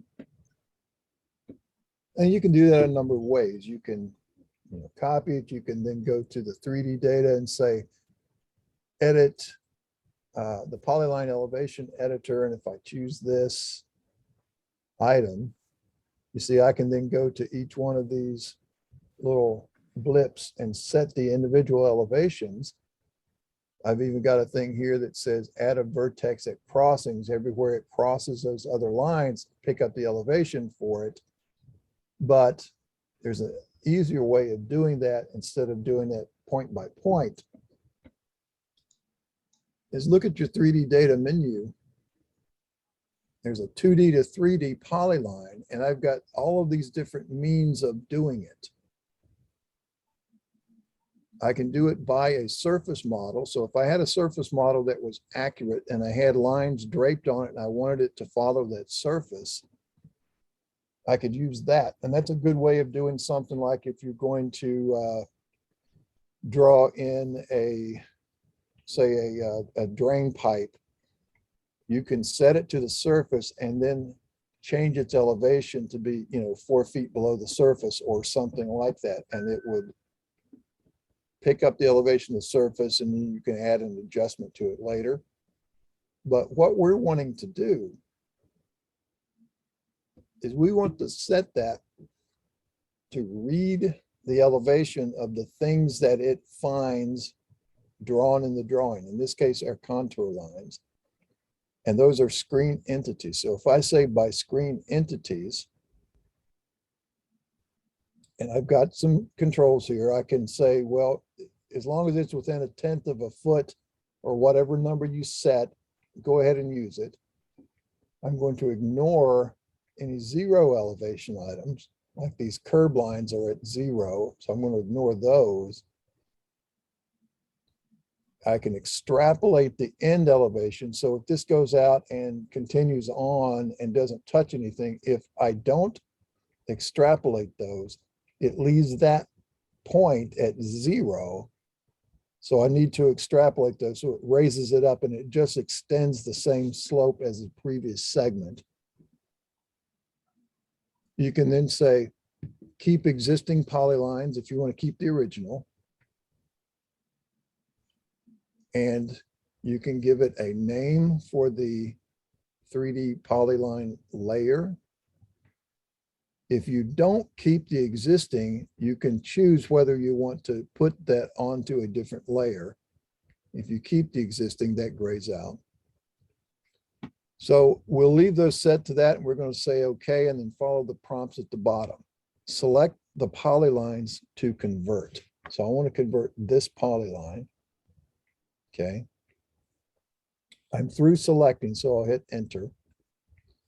And it says, all right, now select entities, but the line above it says select surface 3D faces, lines, and polylines that I want to use to set the elevation. So I'm just going to zoom out a little way and do a crossing window. So I'm going right to left, and it's going to pick up everything in that area that might touch it, ignoring the zeros and only reading things that have elevation to set the elevation of that polyline. I'll hit enter.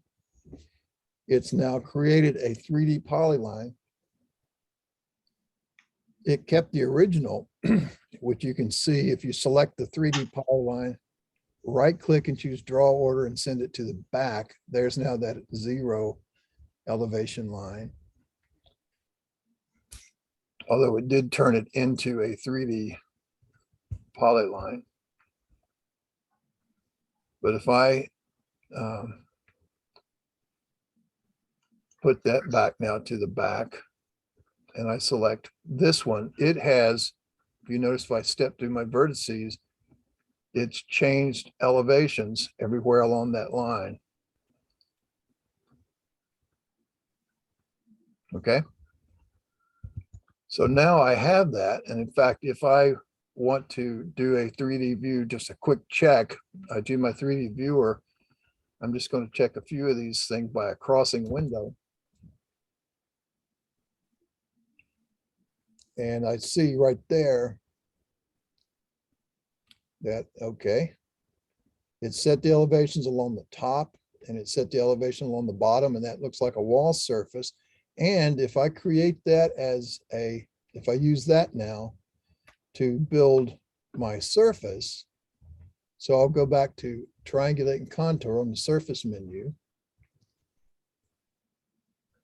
And I will,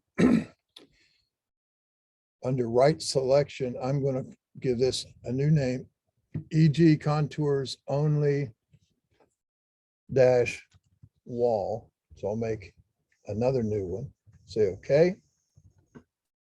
I'll select my entities, I'll finish my selection, and now I've made a surface that I can view.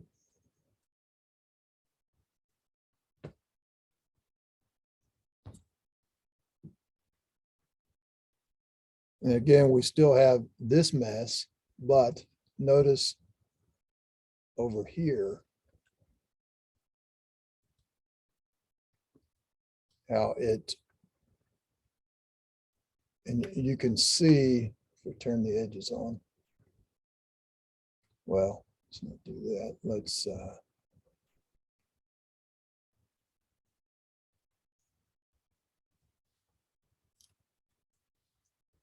so there you can see that structure built itself into a wall. And it's got a little bit of a lean back, okay?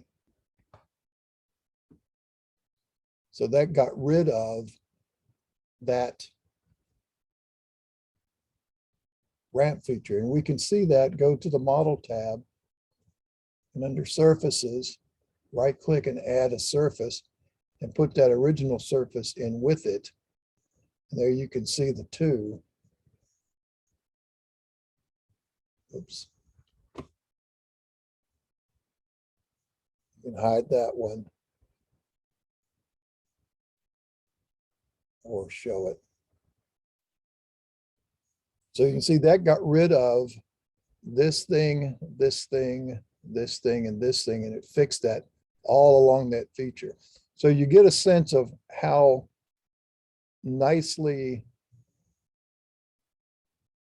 break lines can control your triangulation. Instead of just using the contours, put a little thinking into what we have as contours and create the break lines for it. Now, show you another couple of ways of creating those break lines. For instance, on these large mine sites that you might have, Travis, where you don't have that wall drawn or you don't have these edges drawn, but you can tell that they need to have some kind of break lines down these ditch lines. All you have are contours. So what I want you to do is, let's go to the view menu and choose isolate layers. And I want you to zoom in and pick one of the intermediate contours, one of the index contours, and now also scroll over here where you see these dashed contours and pick one of the dashed ones and one of the intermediate, because those are on different layers. So when we do that, this is that entire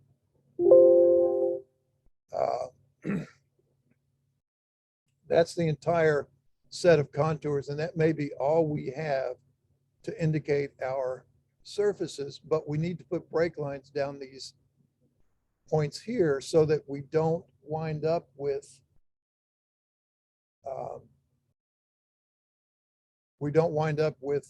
say this point on this polyline jumping across and hitting a point and making a flat stair step, right? We want to keep that from happening. So how we do that is we have to draw them in. Now, the best way to do that is you could draw a 3D polyline. So you could draw 3D polyline. And if we uncheck prompt for elevation and slope, then if we pick something, it's going to read that elevation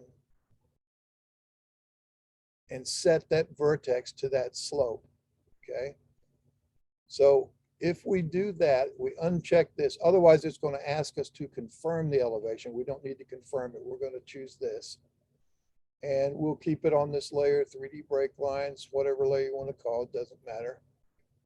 So uncheck this current drawing properties if it is checked, but leave, put it on a different layer. And we'll say, okay. And if your OSNAP settings are set to like endpoint, make sure you've got endpoint turned on. Then we could come down here and say, grab that endpoint, go to that endpoint, that endpoint, that endpoint, that endpoint. Now this works pretty nicely until we get to a situation like what's going to come up here in a minute.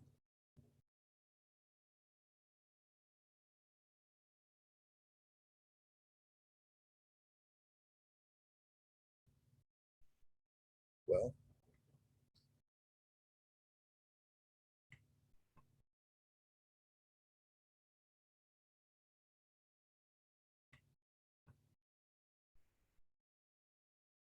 all right, maybe not that one. Let's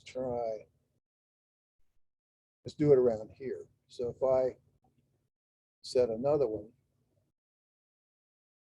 and I go from, say, this endpoint to this endpoint,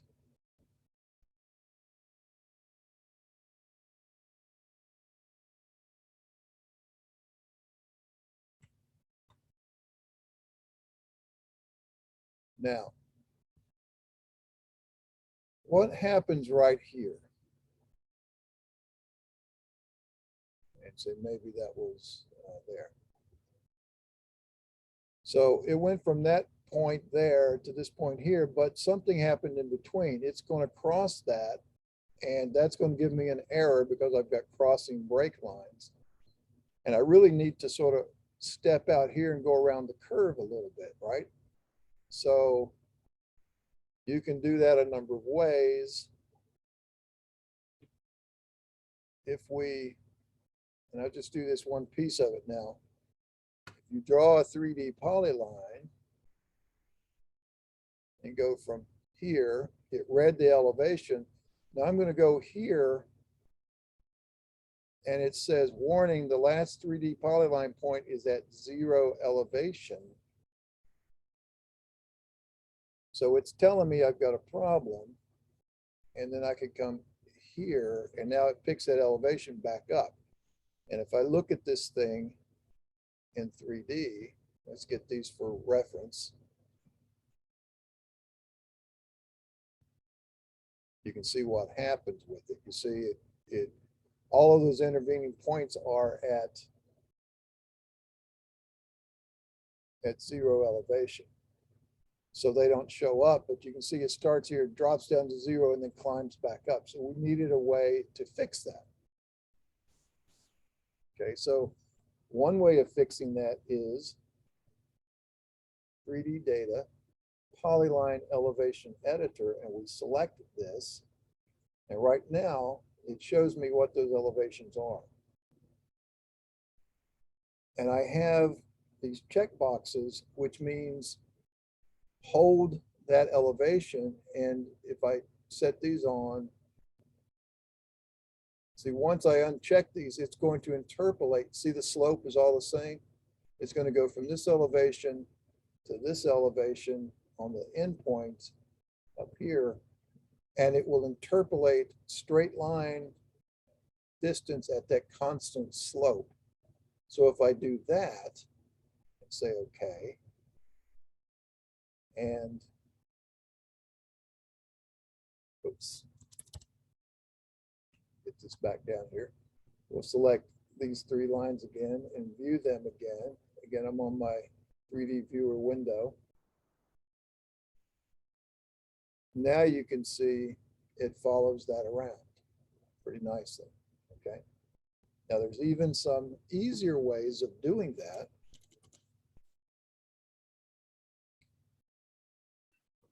And it would be like this. Let me take that away.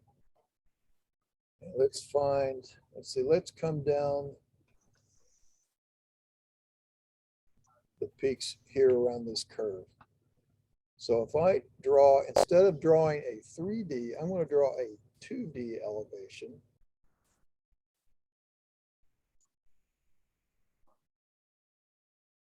And I'm going to start right here. And I'm just going to grab all of these little peak points.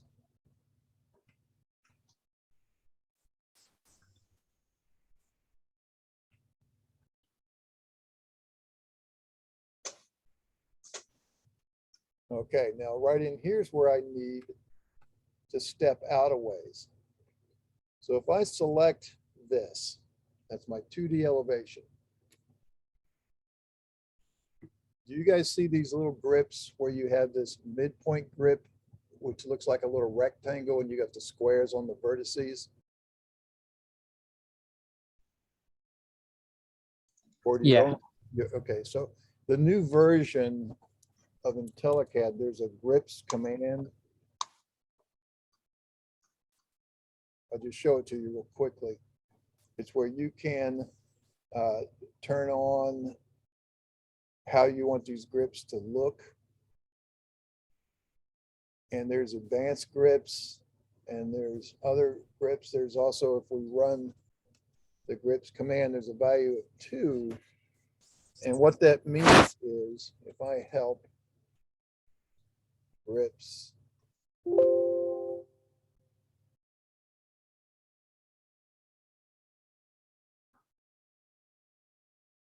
if that is set to 0, the grips won't display. 1, the grips will display, or 2, that turns on those midpoint grips in those polyline segments. If it's just 1, the midpoint grips won't turn on. So you want to make sure they are on. So if you have them, you're good. And if you hover the mouse on the midpoint grip, you can convert that to an arc and say, swing that out. So it's now a circular arc. And come back here and do another and convert that to an arc and go out a little bit in here. And then maybe, you could put that out there. So anywhere that it's going to cross, you want to make sure that it comes out a little ways. from that other contour line. All right, so you could do that all along that line, and now you're not crossing those. So you're in good shape all the way down. Now, like we did with the wall, we'll go back to 3D data, 2D to 3D by screen entities. Now remember, this is an arc. Remember what we looked at earlier this morning about those replace arc segments or replace arcs with those little segments. So that's what's going to happen here. I'm going to say, okay. Now it's a 2D, so I'm going to convert this 2D polyline. Now select the entities, the lines and polylines that I'm going to use. I'll just draw this crossing to get everything. And it elevated one. I didn't change its color. It's on that same color. But so now you can see up here in the properties, it says it's a 3D polyline and it interpolated that arc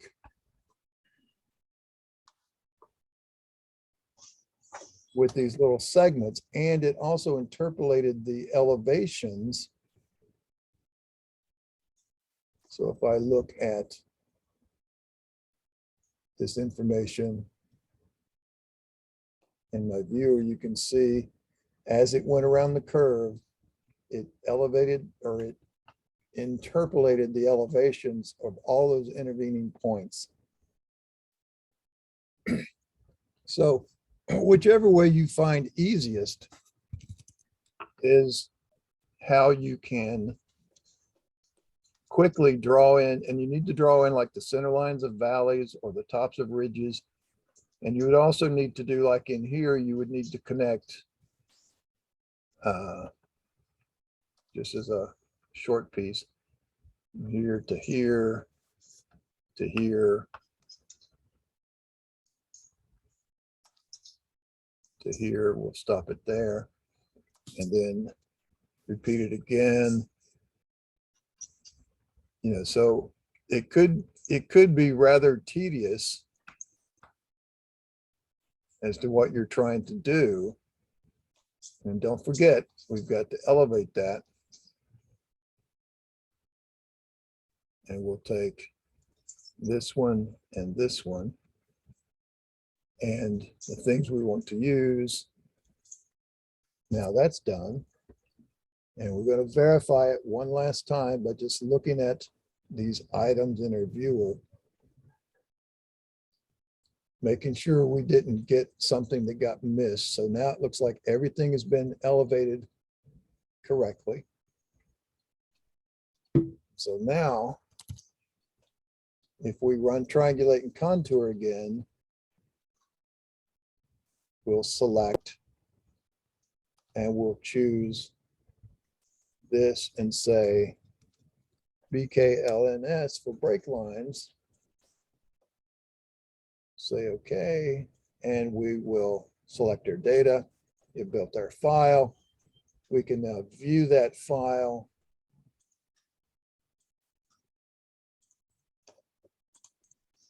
And let's turn off the contours and see, you know, where we put in that break line here.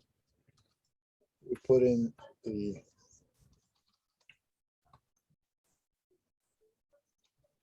break line down that edge. We didn't get those back edges, so that's why you still see a couple of things.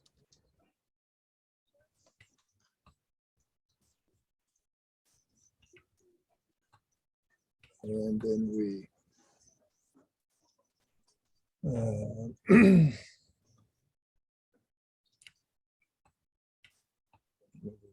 somewhere in here we put that edge and then the back edges. I'm not, oh, it was back here that we did it. So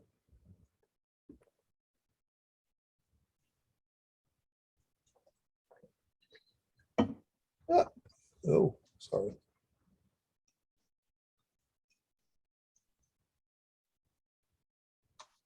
Yeah, so right in here now, you can see that back edge, and it's a little step up in a flattened area in here. Those are the break lines that we put in. Okay, so you can see that if all you have are contours and you need to put these down, then we'd also put in the center line ridge of the road. We'd come over here and put in the center line of our little stream channel, and you see we're going to go from that point there to that point there, and we'd have to put in an arc and flow it around, be pretty careful to make sure we get them all. So it could be meticulous, but it really fine tunes that data set for us. And here's an interesting example to show you as well. If you go to the profile menu, let's do a quick profile. And let's use a surface file as our source. And let's populate these two fields. We're going to use the first file, and that's the one that's going to be that the cursor is going to follow. So I'm going to use that one we just built as our break lines. And our second file, we're going to use that original one we did, e.g. contours only. Okay, and now I'll say okay. And it wants me to pick a starting point or choose a line. Let's just choose that one long line down this edge here. So we'll say P for polyline, and we'll click that polyline. And that's the line it's going to follow, and it's going to look at the two surfaces and look at the difference. So the white line was our first surface. That was the good one. And you can see the red line. It looks like walking down a set of stair steps, right? Because that's where that flat triangle got built. Right there's where another flat triangle got built, etc. So you can see how that can really refine the surface for you.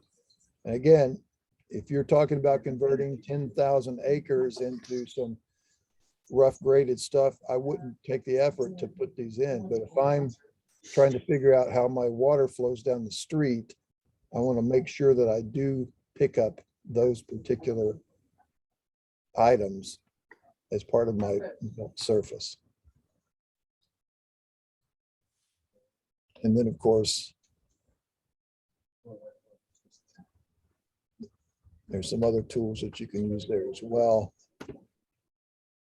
Under quick profile, surface file, the file is the same. I'll say okay. This time I'm just going to pick a point. I'm going to pick a point here, and I'm going to go across to here. And I'll finish by hitting enter, and you can see there's that big red thing. That's that original sort of loading ramp thing that we went across. And you can see where the white one is, how we revised it. Okay. This is a great little QA/QC tool, and we can do things. If we pick the points, if you adjust the alignment, it brings you up here in the plan view. You could swing this back and forth.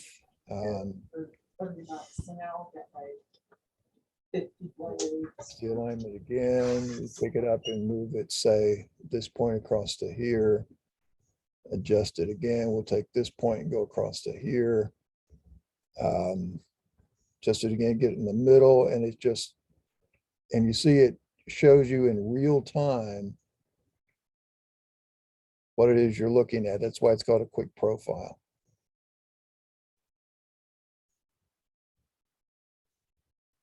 You can even, once it's done, you can choose draw. I'll just take the defaults for the profile drawing. I'll come over here and draw it. And now you have full control over colors, layers, intervals, text, styles, stationing, and the whole works. But it's a real quick way, you know, in case somebody says, well, you know, hey, show me what that looks like across there. Cut me a section across there. We'll just go to the quick profile, run it up, show it to them, and then plop it onto the screen. And that'll do it that way for you. Okay. Now, let's clear out this stuff. So whatever those lines that you've drawn,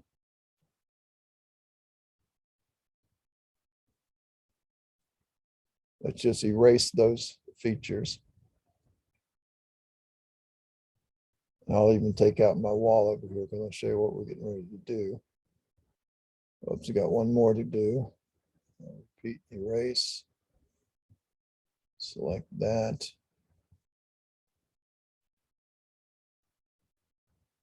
All right, so we're back to just contours only. But now, because we did that layer isolate, remember when we picked the contours? Let's go back now and choose restore layers. And that puts it back. Now that's all of those plan view zero elevation items. They still wouldn't help us any. But we also have two layers that we froze. Remember all those break lines, those white break lines and those points? They're not part of this surface file, but if we want to make them into that surface file, we need to include them in our data set. So we can do that by, let's thaw/turn on all layers, and we'll get those back. So now we have them. And let's build a surface file out of this data and see what that looks like next. So we'll go back to surface, triangulate and contour. And let's write a triangulation file and let's say select. And let's call this one EG contours and break lines. We'll say save. Okay. Now we select all of our data. We finish our selection set. It's going to build the surface, and you're going to get this. Now, this is a little error message dialog that tells you, hey, you got some problems.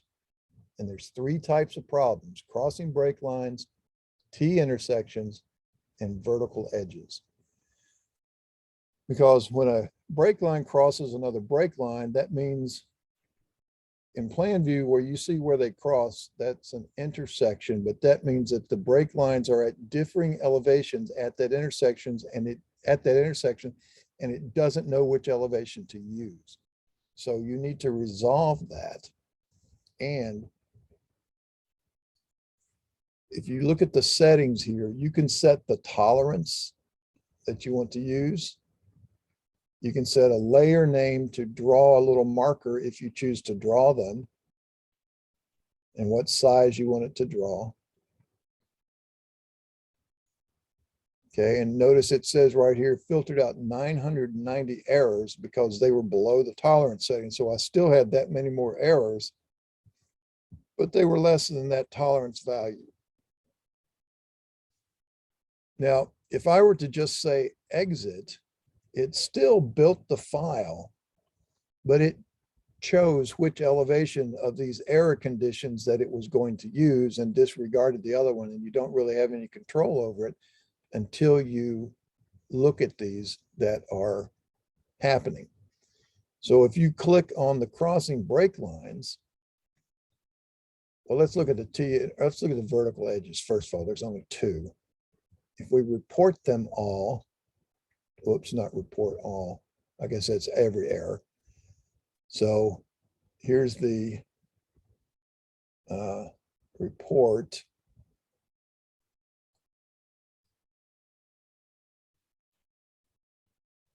And I seem to have locked something up.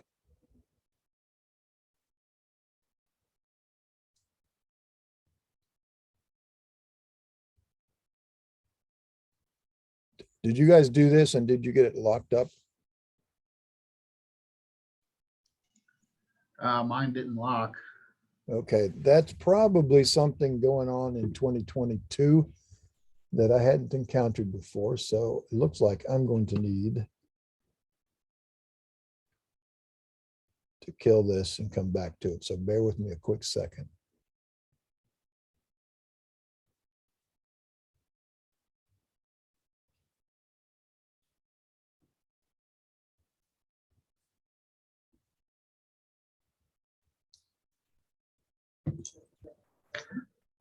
I was scrambling to try and catch up. What did you set your tolerance to? 0.01. 0.01? Okay. Yeah.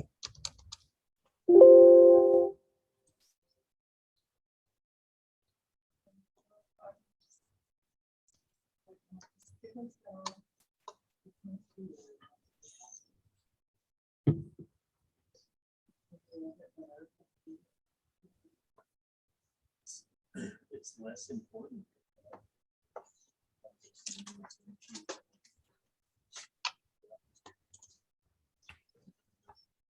Okay, so get all that. I'll build this. We'll select the file was contours and breaklines.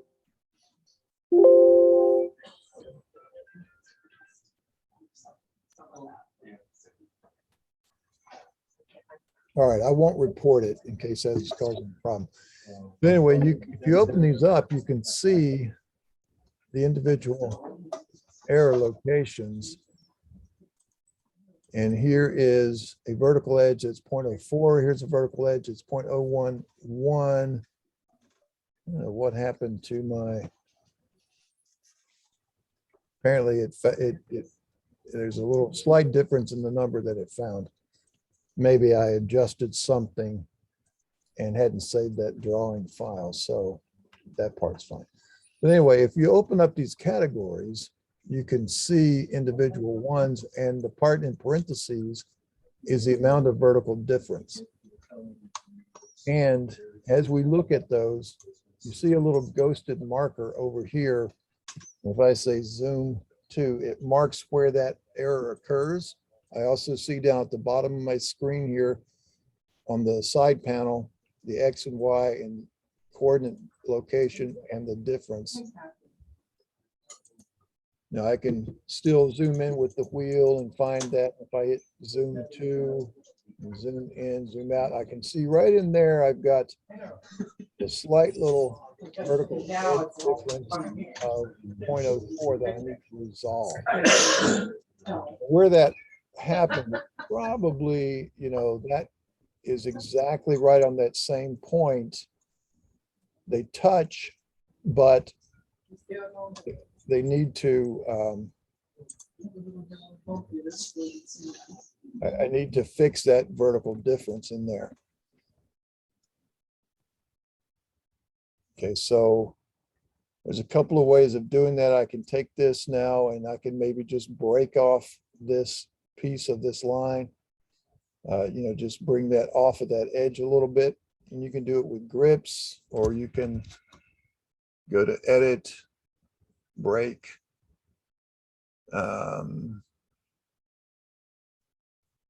At selected point. So if I say break it here,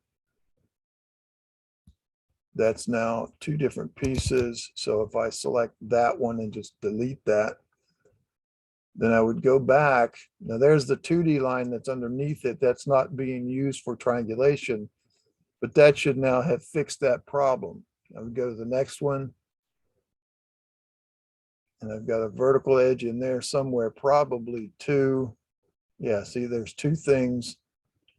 One has an elevation of 0.81, 0.80. So I could simply take that, grip edit it, and move it to that same elevation. Oops, made it 0. Let's undo that. So I need to zoom it up in 3D a little bit.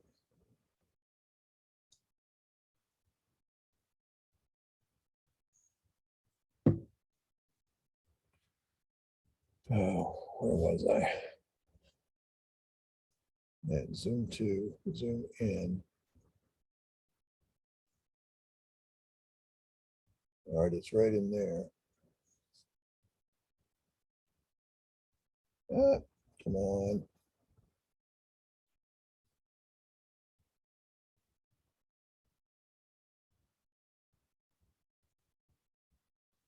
All right, so I'll leave it set to there and I'll spin it up just a little bit and see if I can find that. I've got one here that's not at that. So if I grip edit that now and then move it up to there, it will snap to that elevation. Otherwise, it snapped down to 0 because it was in plan view. All right. So now I should have resolved those two errors, and I'm going to exit this and rerun the command, triangulate and contour. Question, how did you spin that on its side to pull the vertex down? I held the shift key and then used the middle wheel on the mouse and spun it like that. Okay. Now you can also go to your 3D viewer, spin it around, set the CAD view. You can do that as well. But once you do that, make sure you go back to plan view by typing plan and hit enter twice. So now, now I've resolved that. And I'm going to rerun triangulate and contour. Leave everything the same. Confirm you want to overwrite. Grab the data. Confirm it, and you still see that, but you see I've cleared out those two. Now I can do the same thing with this. Now I've got here, it's 4.5 feet away as a T intersection. So I've got something.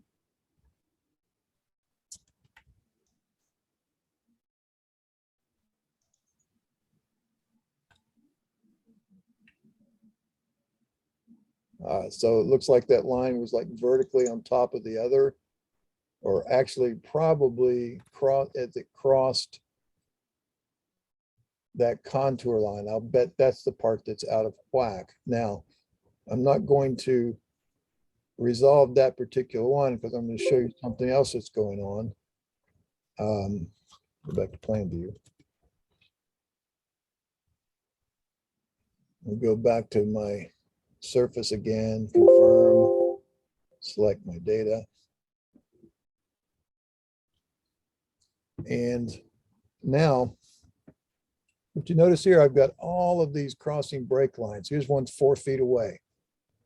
If I zoom in and look at that, that means I've got a 3D line right in there where it crosses this contour line. That's the top of my wall. That's the bottom of my wall. But that contour line should have stopped out here instead of going all the way up to here, because, and then it's, you know, you can see this should have been back in here. They should have created the contour line short of that, and it didn't. So there's a little source of error. But now I'm not going to do that for 335 different locations, because you can see almost every one of them is that same type of situation. You know, where it's, that's a curb line, and that should have stopped at the face of the curb instead of going on out here. And they just got a little sloppy when they made the contours. So what I would normally do to fix all that is I would create these as 3D break lines, which they've already done for us. And they've got all of these little points in here that also serve to create the contours. Now the contour lines, remember, are an output, and that is the output from this photogrammetric firm that compiled first all of these break lines and those points, and then they generated the contours with their software. And that's what, you know, shot those contour lines a little too far across the intersection. So really, what I should be using to make my surface, I'm gonna go ahead and exit this arrow viewer, is just the 3D break lines and the polylines. and not the contour lines, because remember, these are an output. So let's go back to view, isolate layers, and let's click one of the 3D polylines and one of the little purple points, so that now the only things in here are those 3D elements that they use themselves to create the surface.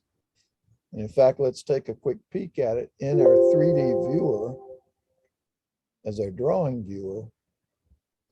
And we can see all of that information. Well, that's sufficient information to generate the contours. I don't even need the contours, right? Remember, they're an output. As long as I've got this original data that created it, I can create the contours from it. So let's go back now to surface, triangulate and contour. And this time under right triangulation file, let's choose select. And let's call this one, instead of EG contours and break lines, we're going to say break lines and points.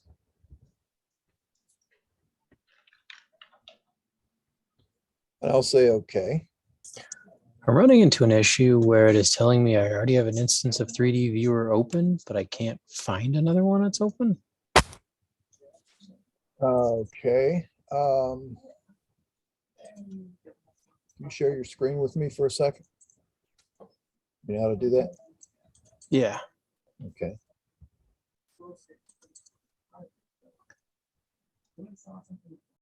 So I have everything isolated. If I just go to 3D view, Did you, I'm not seeing your screen. Can you? oh, I Okay, did there. share. Now I'd share it. All righty. All right, now, right, you're using the AutoCAD version, right? Yeah. Okay, that's fine.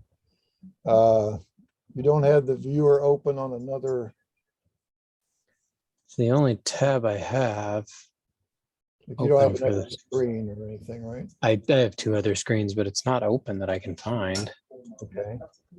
So let's look at, pull down the window menu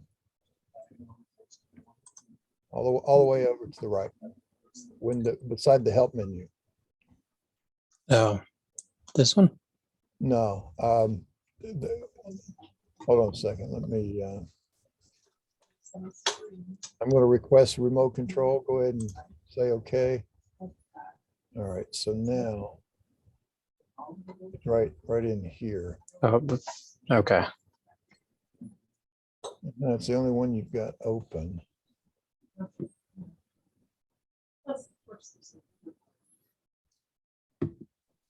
So if I were to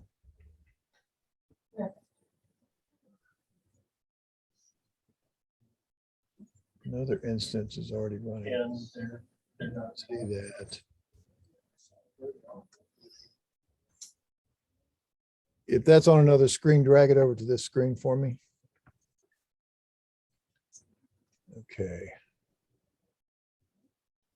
I was just completely close out CAD and reopen. That may be what you need to do. Let me see. It's not opening.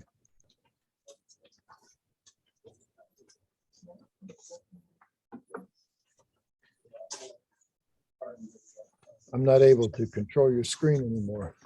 Let's see.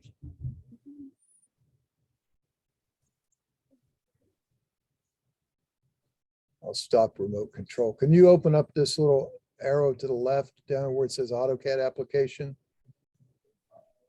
Let me see if, all right. Carlson CIVIL.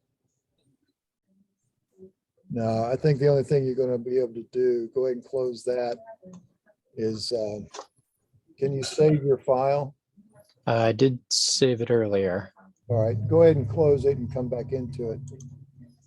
Okay. Now, I will go back to share mine.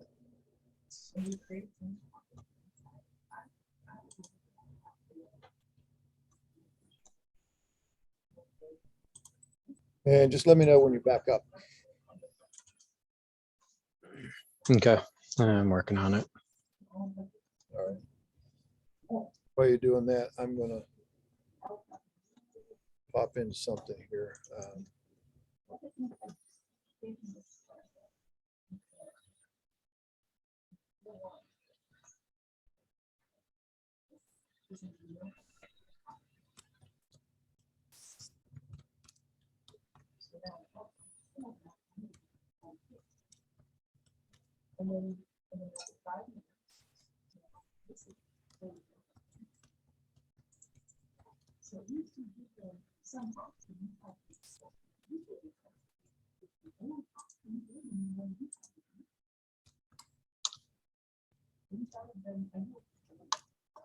Okay, that seems to have fixed it.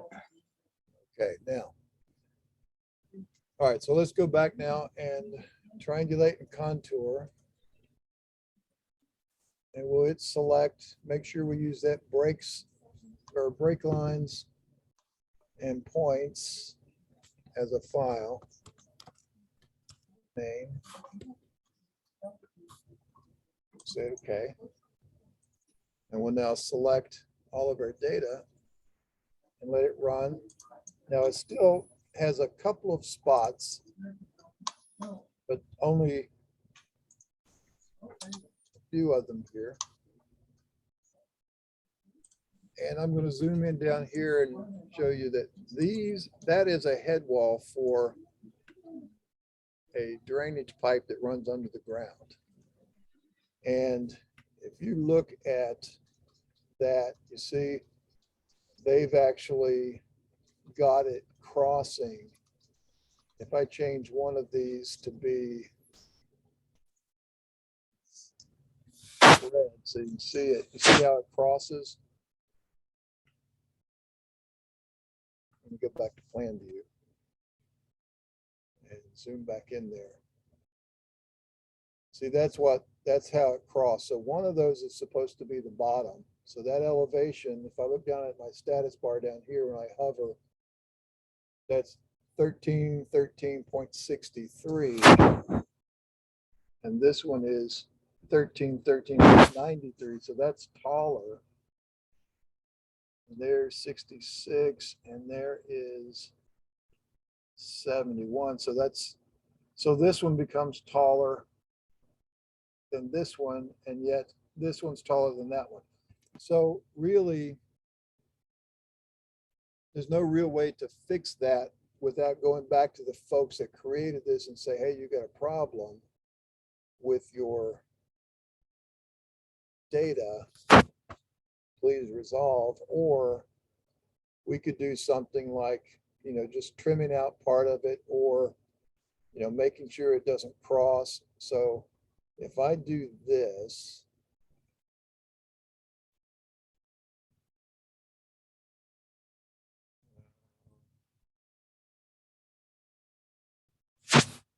that means if I move the grip, it's going to jump to 0. Let me see if I can.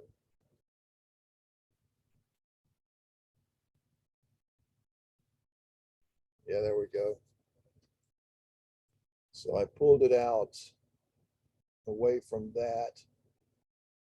I'm going to take this one and pull it out. And then I'm going to sort of zoom up here and go.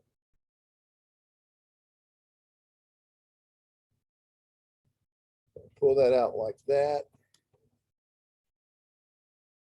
And then I'm going to need to set the elevations here, because if I look at this in my 3D data polyline elevation editor,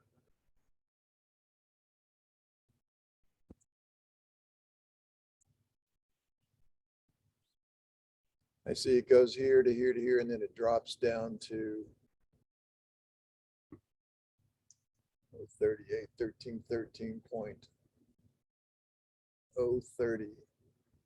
That's this one over here. Let me reverse it. So I'm looking at left to right. So all right, I'm there, I come up. And then this comes up a little bit higher than what should be this top line. So I could change that slope to make it flat. Or let's make it a, say, a negative slope. Say okay to that, close that, and whoa.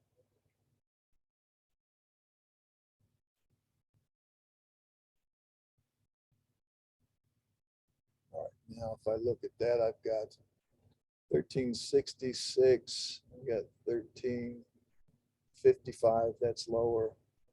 63 is lower. And then 04 and 13. Okay, so I now have that sitting below that as a top of the wall and the bottom of the wall. So that would probably be the way that needs to look in reality. Now, the truth is, though, I don't really know that, so I can't really do that. I can either go back to them if it was important and have them fix it. So I'll now exit this and I'll run that surface build one more time, and that should have cleared that out. So yes, overwrite, grab all my data. Oh, I still have one crossing. And let's see where it is. Yep, it just sticks out a little too far. So well, all I'm going to do to fix that is to break that right in there. So I'll just edit, break, add a selected point. I'll just pull back a little ways from the end of it here. And now I'll select that piece and delete it.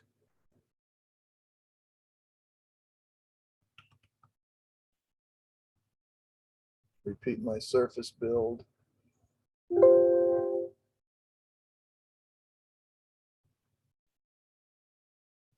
And it still shows me 1, but you see I still got other places where but I'm below the tolerance. So I'm going to live with that. It's close enough. And I'm just going to say exit. The file was already built. So I'm going to call that good. Now, we have our data. We built our surface file. Let's take a look at that surface file. Break lines and points. And notice the difference. If you remember what the last one looked like, we had all those stair steps down the road. Now look, we got that nice little paved sidewalk area with the curb. Got that nice ditch line down the side. We even pick up all of these curbs up here and around here. Curbs over here in the parking lot. Everything shows up. Probably a little error right in there that we could resolve, or we could leave it alone, because I think it's going to give us what we need. Over here's where our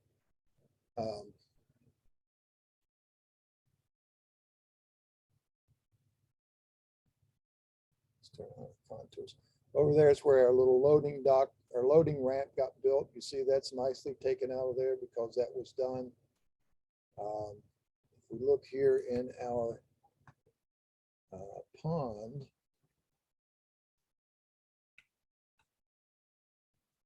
notice how nicely the center line of that stream walks down those contours. And we got the top of the bank and the bottom of the bank. Now, right in here, I would probably have put in that top edge. I see that's probably, a bad point in there, maybe. But again, I'm not too terribly worried about that right now. But I've got everything really nicely defined. And by the way, when I turned on this display contours, you can set, any interval that you want to use. And it just instantly, there I put a 1/2 foot contour, so it instantly draws all those contours for you. Those would be the same contours that you would see if when you run the command triangulate and contour, that you turn on draw contours and you set up the layers and the intervals and all of that. This is a 2-foot job. Okay, so those would be the same ones that you would do. Now, I like to build these surfaces and evaluate stuff like that if I already have drawn contours to compare them. So we can see if there's any obvious mistakes. But I like to do it without, because you can always go back. Now I'm going to go back to my view and I will turn on all layers. Now I'm going to view freeze layer by pick, and I'm going to turn off these to where I've just got, in fact, now let's even do this. Let's isolate layers, and I'm going to isolate both sets of the contours. So those are the original contours that they drew, and they're just polylines. But we've built our surface. We did not turn on draw triangles or draw contours, but we can do that after the fact with surface contour from a tin file. There's our file we're going to use. And these are the same tabs that you saw in that other dialog, but we no longer have the controls on the first tab, other than a couple of things.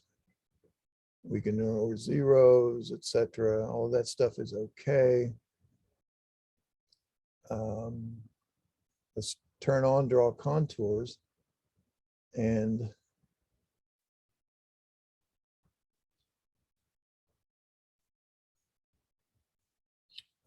second, I forgot what's the interval. That's 14. Let's all right, so it's a 1-foot job. So if we surface contour from a tin file,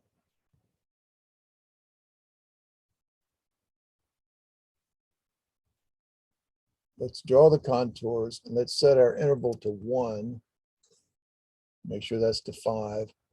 And then we're going to set our layers. In this case, I'm setting on C-topo-MN or MINR, C-topo-MAJR, because I've got this draw index contours checked on. So it's going to put them on a separate layer. I'll turn my smoothing off because I don't want to artificially change the shape of the contours, because I'm interested in what the surface, how exact and precise the surface is. And you could turn labels on or off. I'm going to not label them for now. And we'll just draw the surface and say, okay. And now we have drawn contours over top of theirs. And you can see there's a couple of little differences. So we've got something in the data that's driving this that they probably also had, but they probably went in and manually edited those contour lines, which you could do the same thing by simply, going in and remove these vertices if you wanted to do that. There's no real particular reason why you need to, because again, these are our output, and we're just using it to check if there's any glaring errors, any misses. And right in here's a couple. But remember, when they built their surface and drew their contours, remember these contours are dashed because they said it was obscured. So there's a little bit of a missing data. They don't have a lot of points in there. Maybe it was covered up with tree leaves or something. So you're going to see a few little differences, but for the most part, we're right exactly the same that they delivered to us, and we should have confidence then in our surface file to use as a file. Okay, and fixing our drawn contours by doing something like moving this guy down to here, it doesn't fix the surface. All it did was change this drawn polyline. Okay.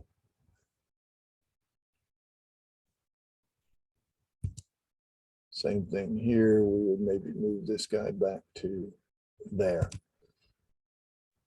You know, so there's no real reason to go do that as long as we can look at that and say, hey, that's a pretty good match. We'll live with our surface file because that's what our calculations are going to be based on. Now, let's go to the edit menu and look at erase. And you see this command called erase by layer. It's also a very good and useful tool. It's also on our layers toolbar where we have all the view controls. I've got it out and I can say erase by layer. I'll select the layers from screen. I'm just going to pick one of the white lines. I'll go over here where they don't have any, so I don't accidentally grab theirs. I'll grab that one, and that reads the layers, and it's going to erase everything that was drawn on those layers. And we'll say okay. And so now we're back to what we had before, with the exception of the fact that we also have a surface file that we have built that matches what they delivered pretty nicely. Now, there's one other thing that we hadn't addressed yet. If I go to the surface menu, come down to the bottom, it says draw surface. Let's draw the surface boundary. And we'll just keep it as a 2D polyline, put it on whatever layer. We'll say, okay, we'll choose our file, break lines and points. And that's the boundary that it created when we had on, and I'll restore. So let's turn all these layers back on. That's the boundary. When we selected everything, remember, we told it not to use a boundary. So it went to the outermost edges of all of our data and just drew a bounding box around it. Everything pushes to the outside, nothing goes in. Where really we've got triangles in here that ought not be there because our boundary didn't show up. Same thing in here, we've got triangles that formed in here because our boundary didn't show up. Now let me go to that layer and I'll make that red. And I'll make it so you can see it.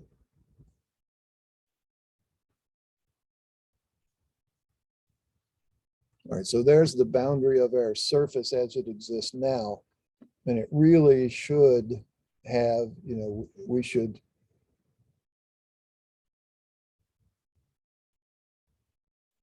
should have tucked it in like this.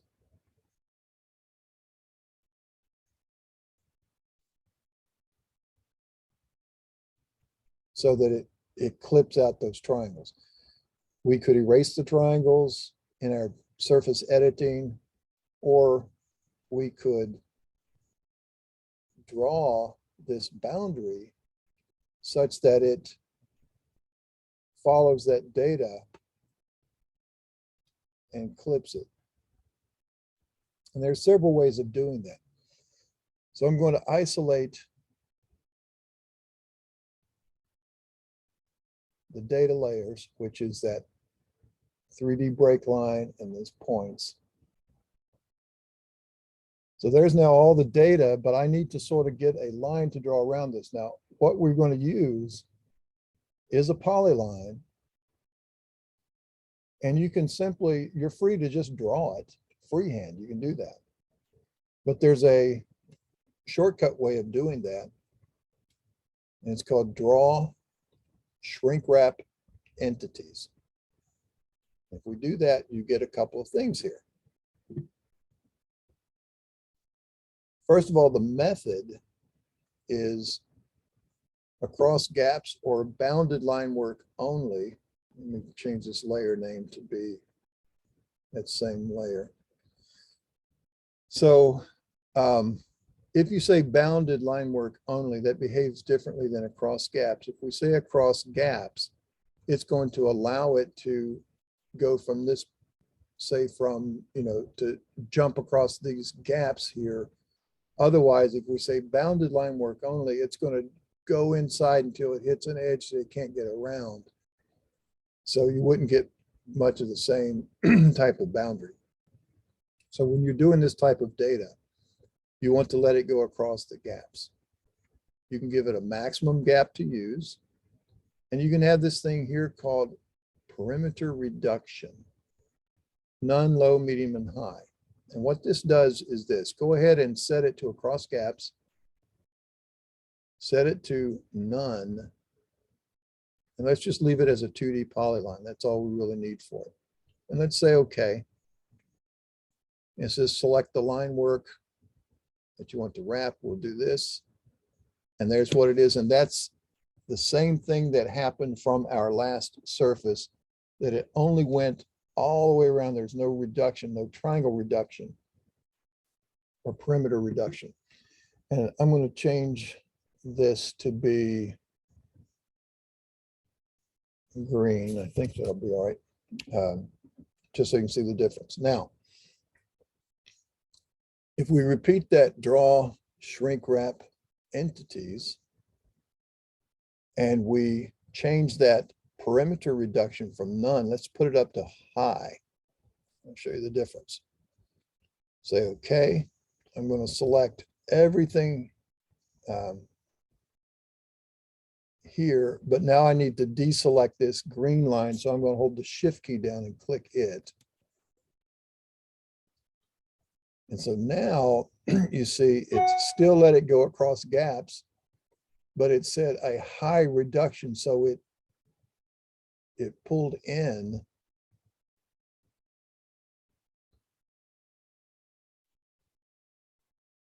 before it, jumped the gap. So it comes in and follows these edges a little more tightly.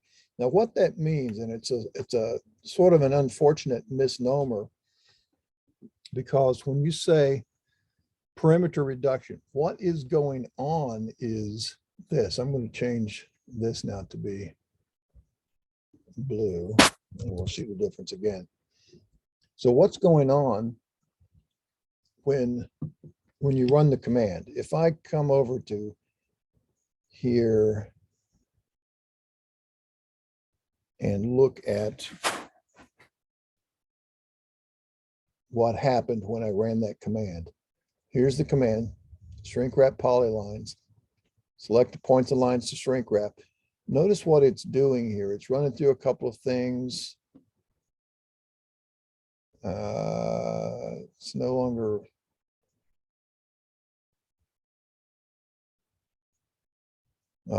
reports it in the history. Anyway, when you run the command, you're going to see down here some things flash by, and it tells you it's actually triangulating all of this data. It's doing a triangulate and contour command, and it's creating all the triangles, and then it wants to know how much reduction of these perimeter edge triangles do you want to do. When you say no reduction, you get the green one. When you say that maximum reduction or high, it's going to keep looking inside. It throws away these long outside ones, gets to the next one, and it keeps looking as to whether it should come inside a little further. Okay, so a good compromise might be, and it depends, I find that medium or low really gives me the best control. I'll say, grab everything, and now I'm going to shift those two out. And now There's medium. So you can see it's less of a reduction. So there's some triangles in here that also need to go away. But you can make the edges of your surface appear a little smoother. So it does a little bit of interpolation on the edges without being so large that it creates these large exterior triangles here as well. But it's just not as choppy. Now, again, all of those things are simply polylines. You're certainly free to, I'm going to go ahead and erase these two. And you're certainly free to do things like, you know, tighten these things up where you need to tighten them up. And like maybe in here, you might want to loosen it up. Okay, so this could be, you know, a little tedious to try to fix. You've got those to go away. Now I'm doing that by hovering over the grip and choosing the remove or add vertex, but another easier way might simply be that command remove polyline vertex. I'll select this because now I can keep this and zoom around and maybe you know, see a couple of spots where I might want to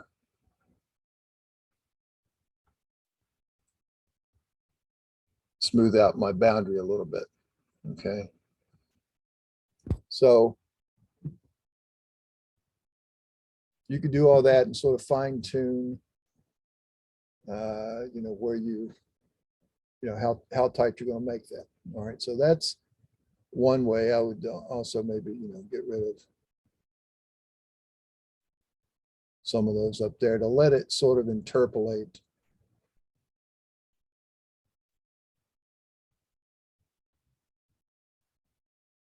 You know, across some of the data.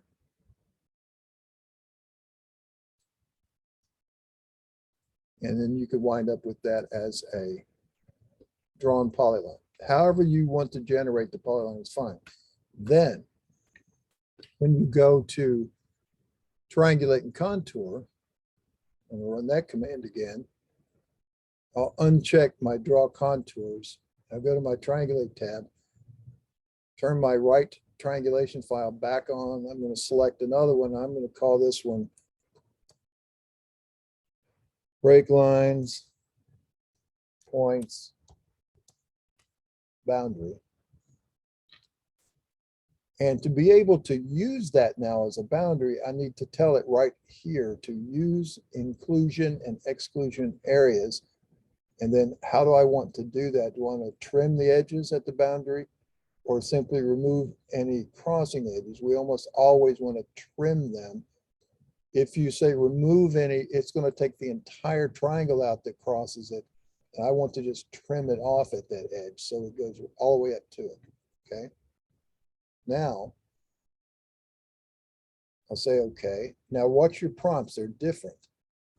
Because I told it to use inclusion and exclusion, it's going to prompt me to select entities. I'm not just going to grab everything. It says select inclusion perimeter polylines or enter for none. And notice it can be plural because I could be looking at an inclusion up here and one over here, and I could have two pieces of my surface with nothing defined in between. There's nothing wrong with doing that if you need to. Maybe phase 1, phase 2 of a project or something. But anyway, I'll select that line, that red boundary line. I'll hit enter because I'm finished selecting inclusions. Now it still says select entities, but the line above it says select any exclusion polylines. Well, one of the things I should have turned on might have been those building outlines and selected them, or a pond outline, anything that you don't know what's going on in the surface. I don't have any for right now, so I'm just going to say none. And now select the points and break lines you want to triangulate. I'm going to grab everything. Now, remember I drew that boundary, that shrink wrap as a 2D polyline, so it's down at 0. It will be ignored in the triangulation, but it will use it to clip the surface. So now I'll say, okay, I'll still get that one little error. I will exit. And now when I view,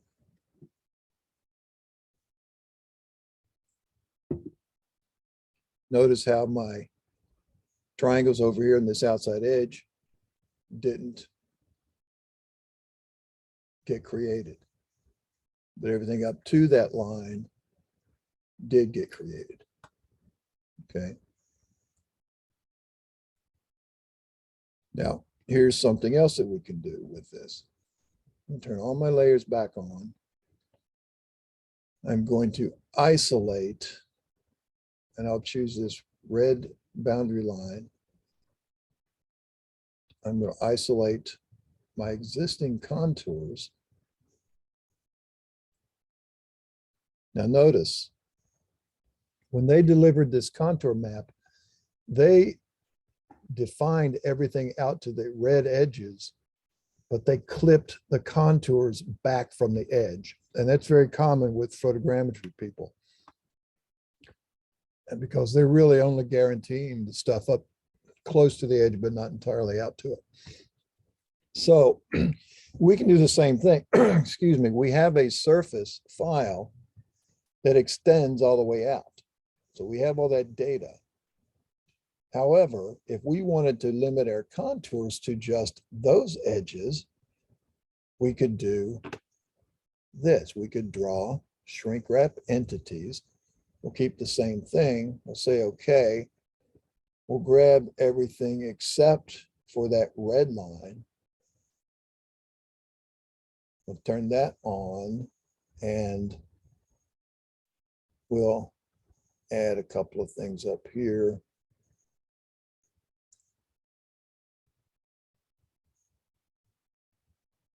Converted that to an arc, or to an arc.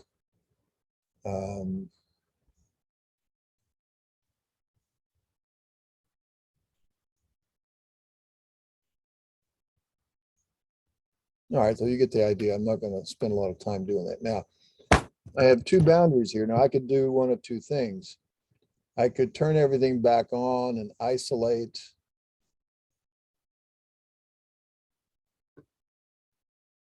my data and my boundary layers. And then when I triangulate and contour, I could use this as the boundary, but it would not make this surface out here. Okay, it would actually trim the surface. But if I were to do something like surface contour from tin file, I'm going to use that same surface that does go all the way out. But when I draw this, I'm going to say use inclusion exclusion areas on my triangulate tab. I'll make sure I have that on. I'll now draw my contours. I won't label them. And I'll say okay. And now it wants me to select inclusion perimeters. So I'm going to select this as my boundary for my drawn contours. No exclusions. And now if I freeze off these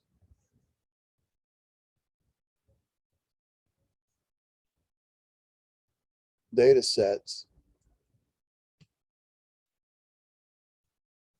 now their contours are also showing underneath there, but I had these, I'm going to go ahead and just erase those. And you see now my contours end at the same place where their contours end. Even though my surface is out here,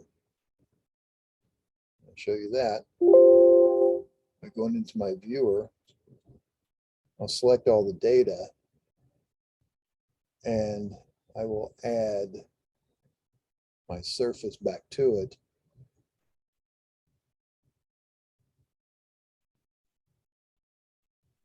So you see my surface is actually defined out there, but I've only drawn contours up to where they trimmed off the contour lines. Okay, so keep that in mind. You can use those perimeters, inclusion and exclusion perimeters, to do more than just control where the edges go. So I didn't destroy the data, but if I'm just drawing the contours, I'm trimming them back off to a safe distance inside because I don't really need all that stuff out there, but I have it if I need it for computation. Okay. And I will now erase by layer. And I don't need to pick these layers. They're already picked from the last time. If I needed to change it, I could hit clear, but I'll just leave those and say, okay, and it gets rid of my drawn contours. It leaves them. And now I have my file. I've got a really nice and tight surface because I had all the break line data. I had the extra points where they didn't have break lines. My contours agree. So I think we're in good shape with that. But one last little trip, I'm going to isolate again the data layers. So one of the 3D and one of the points. So here's now my data. We're going to do one last run through. So surface, triangulate and contour. And I need to turn back on my right triangulation file because it left it from the last thing I just did. And I'm going to call this one a break lines, points, auto boundary. We'll see what I mean here in a second. And I'm going to uncheck use inclusion and exclusion areas. But I also have this shrink wrap perimeter reduction because this command now, and I think it happened in like version 2018, I forget which one, but it now does this command as if I had gone out and draw shrink wrap entities. It does it for me all automatically inside this process, and I can choose how much reduction. So I'm going to leave it at none or low rather instead of none. Sometimes you may find medium gives you a better result, but you can see. So I'll say, and this setup button is just like I had before, and we'll put that on C topo boundary. If I want to draw it, I check this on so I can verify that it created the one that I'm interested in or whether I need to adjust it. So if I say okay, now the prompt to select entities is select the points and break lines to triangulate because I'm letting it draw internally. And it also drew, now there's my error message, but I'm going to exit that. Oh, I forgot to uncheck the draw contours. So there's now the extent to which my surface is defined. And you see it clipped in here, but it didn't, if I wanted to make that a little better, then in that case, if I'm going to do this, when I run triangulate and contour, I need to check this on so that it prompts me to select that. Otherwise, it is based on doing it automatically. Okay. So I've got that little bit of extra surface right in here that and I could live with that. It shouldn't be any problem. Now, one of the things here is I've got these, see how those contours break at these canopies and buildings? Well, those are things that you could do.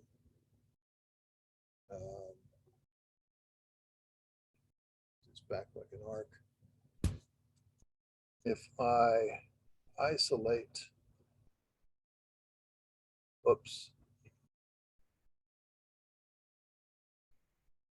isolate this, this, this,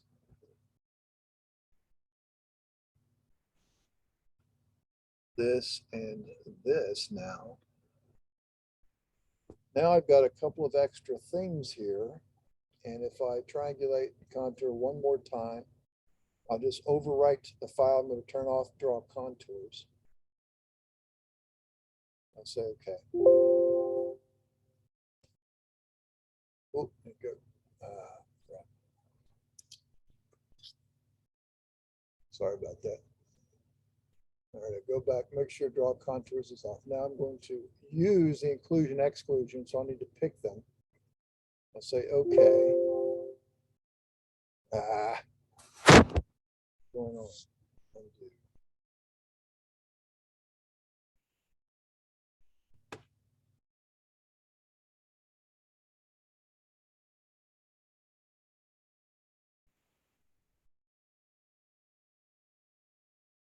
Use inclusion and exclusion.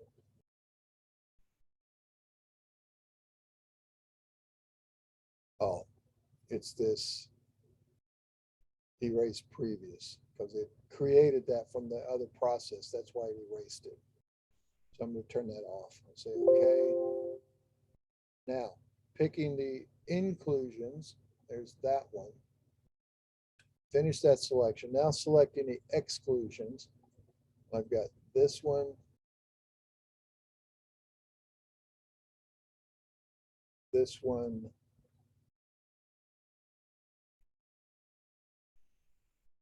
now if those are not closed polylines, it could cause an error, like this one might not work. But we'll see. I think that's everything. And now select the stuff you want to contour, triangulate and contour. Yeah, so you discarded that one because it wasn't closed. That's no problem.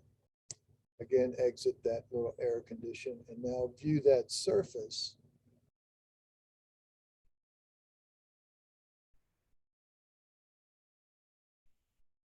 And now you can see the excluded areas as well as the included areas.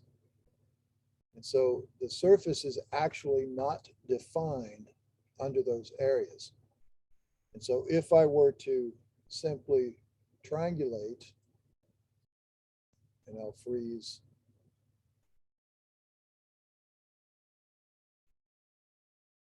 all of this stuff. So if I were to contour from those,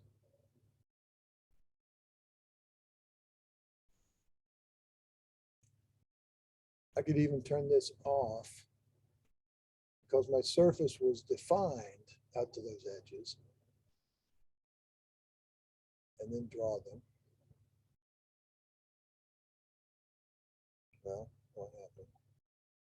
From here,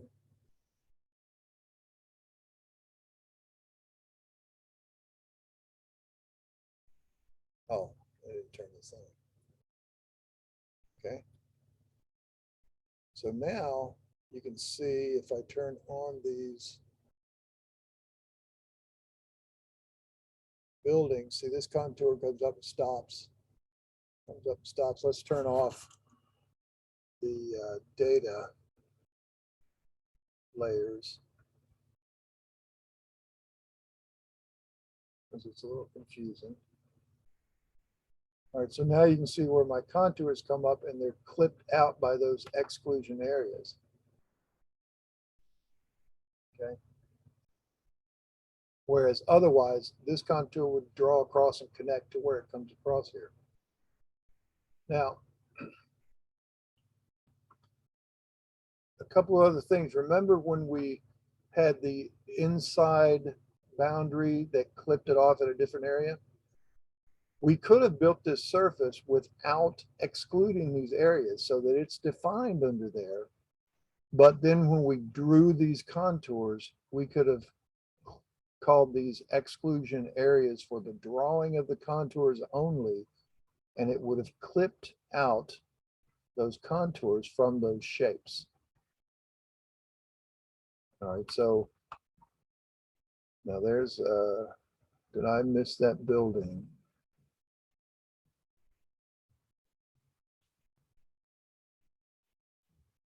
I must have missed that when I was,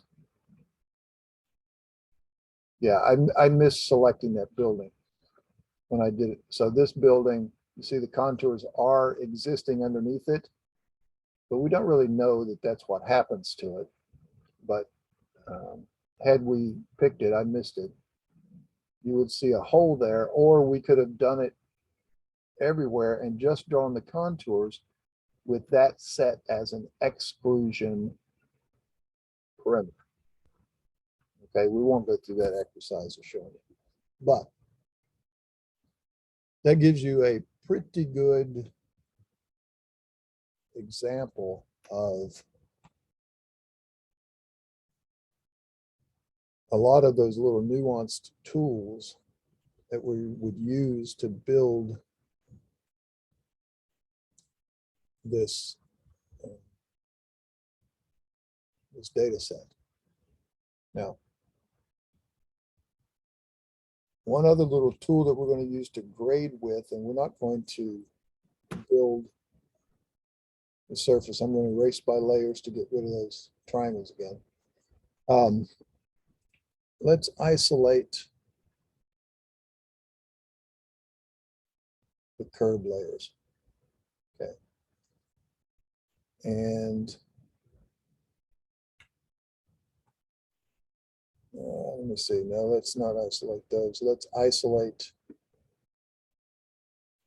the break line layer. So those are our curbs that have elevation. And if I look at, for instance, these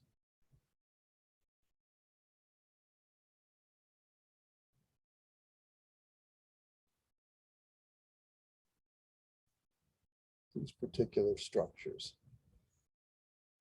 go ahead and get these as well. I'm going to select those and use my 3D viewer so you can see what they look like. So if I look at that and I zoom in, say right in this little driveway, I have the face of curb and the top of curb defined, and you can see that would be really looking like a wedge curb. And in fact, it is a wedge curb. I mean, I've been out to this location. I've seen it. And those are, in fact, wedge curbs. So they do lay back like that. But what if they were, 6-inch square curbs? And when they created this file for us, they didn't bother to get the top of curb because it would be just 6 inches higher than this outside footprint, just vertically above it. And you couldn't tell the difference when you're looking at the map, so they didn't include it. And let's say you get a situation like that and you need to create that structure. Well, there's a tool that lets us do that. And what we need to do is we need to offset this polyline. Now, if we were going from the face of curb to the back of curb, we would offset that 6 inches horizontally. But we need to offset this line 6 inches vertically. Okay, but you can't do that with a standard CAD offset command. If I try to do that with just offset, standard offset, if I pick that, or let's say give it a distance of half, sorry, with the wrong button, of half a foot. And then if I pick that line, it's going to say unable to use the selected entity, please pick again. All right, so Carlson has a command called offset 3D polyline, and it's not in this offset pull right, but it's down in our 3D polyline utilities, offset 3D polyline. It's also available on the grading toolbar, which you see right up here. And it looks like the offset button logo with a Z beside it. So if I choose that, and I have all these different methods, and I will explain what a couple of these are. Like you could offset it and drape it onto an existing surface, or you can offset it a particular horizontal distance, but set it at a constant elevation. But what we're going to do most often is offset by the interval method, where it's going to ask us to tell it the vertical difference and the horizontal difference. And it's going to take that and create an exact offset as if it were 2D. That's the offset for the horizontal portion. And then it's going to raise it up the vertical portion or drop it down. So I want to do this by interval. And you can have it reduce the vertices if you want. I'm going to uncheck that. I'll just keep all the same vertices. I'm going to change its layer and put it on 3D break line just so you can see it as well. I think I've got that as a different color. I'll say okay. And so now down below, it's asking me for the vertical or the horizontal offset amount. Horizontal's in brackets, so that's my default. So I need to set this back a little bit. I can't have vertical surfaces when I'm building a surface because of the triangulation, because it can't calculate volumes with a vertical triangle edge. It has to have some slight slope. So I need to lean the top of it back. In fact, I'll put it back 1/2 tenth. It'll be enough to see when we zoom in, but not enough to really change much. And now, how do I set the vertical amount? By default, it's just asking for an amount, or you could type P for percent, D for a degree of slope, or R for a ratio, like a 3:1, 4:1, whatever. So I'm going to raise that up 1/2 foot. Now select the polyline to offset. I'm going to select this polyline and want to know which side. So because I'm leaning it, I want to lean it back. I want to go to the inside part of the curb, and there it created it. Okay. I'm going to do the same thing over here, and I'll go to the inside part. And let's see, is there anything else? Let's do this one. And we'll do this one. Now, with those done, I'm going to just view them in my 3D viewer to show you now what they look like. So you can see these over here that are still looking like a wedge curb, but these where we've offset, and let me go back.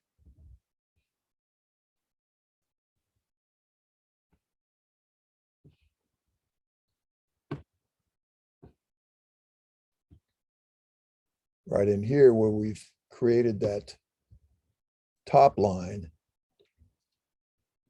So you guys can see that part, I trust.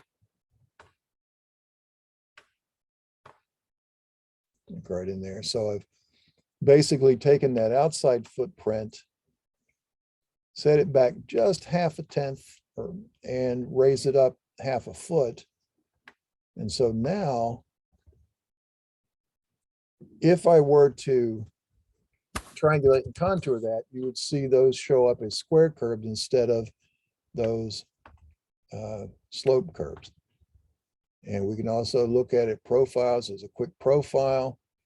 This time we'll use screen entities instead of a surface. I'll say okay, and we'll just pick across this. And now you can see, well, let's do enough of it so you can see all the lines. So there you can see, as I am right in here,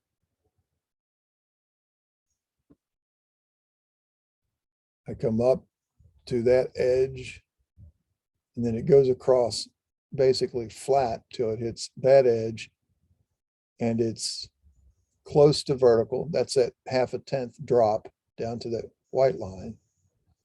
and then it comes across up here. If we look at that with those lines no longer there, so we're back to the original.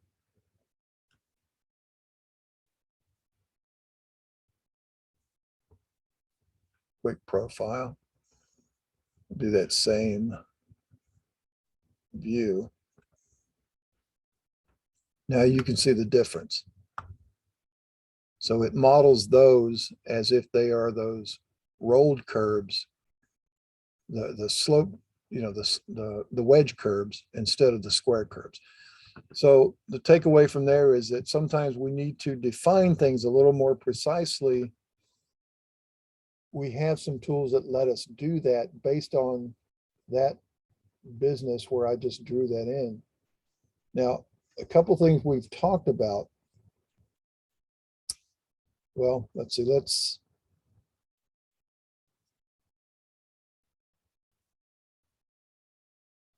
give a real quick example here. Or I'll tell you what we're going to do. Let's turn all our layers on. We've got everything here.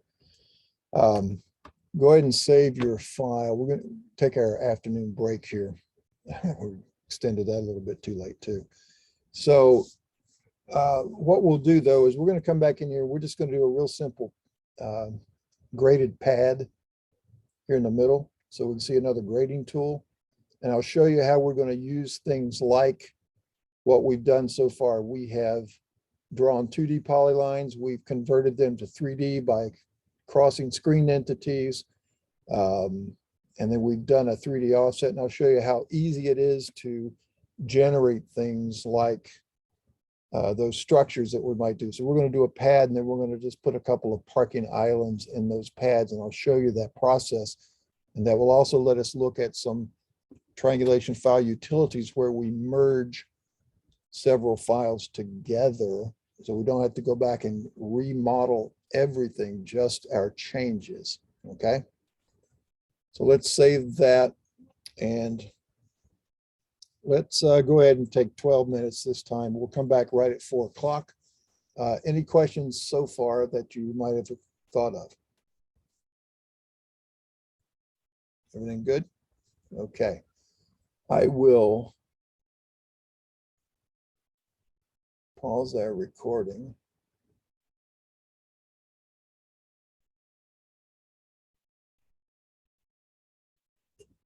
Okay, get a little thumbs up when you're back, and we'll go from there.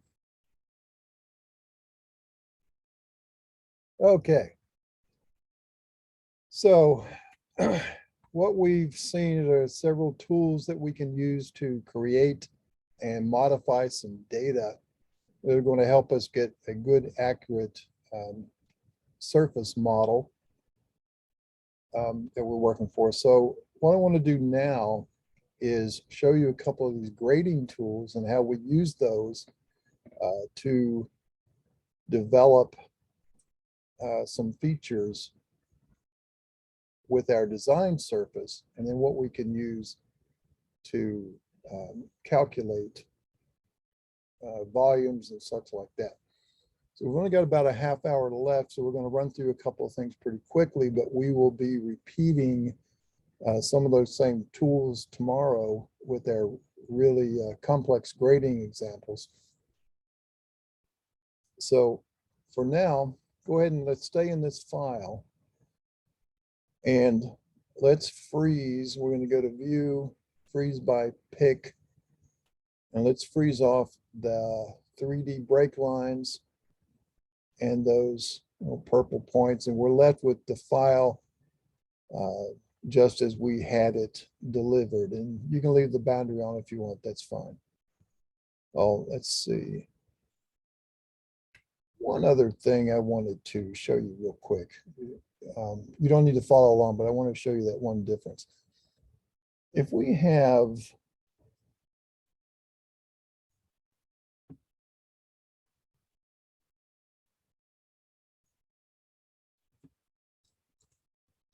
some things here, and I'll just change some colors.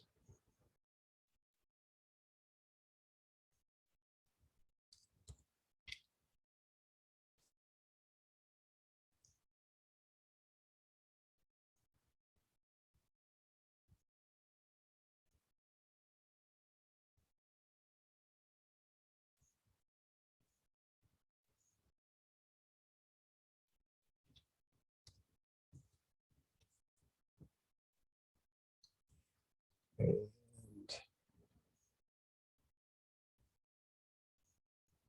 we'll make that into an arc. All right, so remember that, let me change that color too. Remember our shrink wrap command that we use to bound our data? Keep in mind that all that does is create a polyline. So there's a couple of things you can do with that. You can run shrink wrap entities, and I'm going to switch it now to say bounded line work only. And watch what happens with this. So if I want to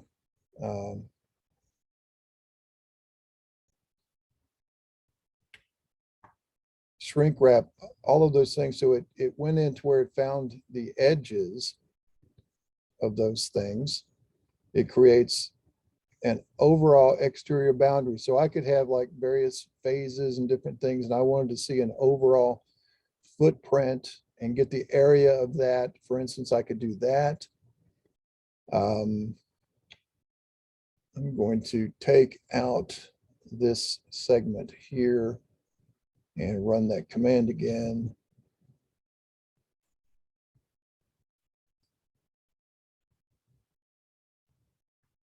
And notice, because it said bounded line work only, it came up here and it started to look at this, but because there's a gap,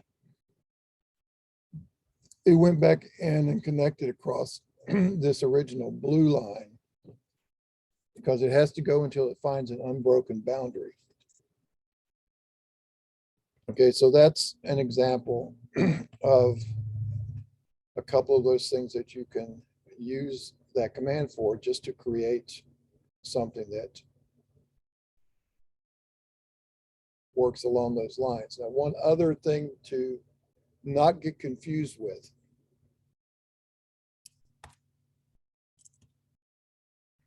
Right underneath there, or right above it rather, there's shrink wrap entities, but we've been talking about boundaries and inclusion boundaries and all of that. There's a command called boundary polyline, and you might get confused and think that's the command to use, but that is from the inside out, not from the outside in. And to show you how that works, that's just as if you were to do a hatch command, and it just leaves the boundary. So if I, and this is a standard CAD command. So if I choose boundary polyline, it wants me to, I'm going to pick inside.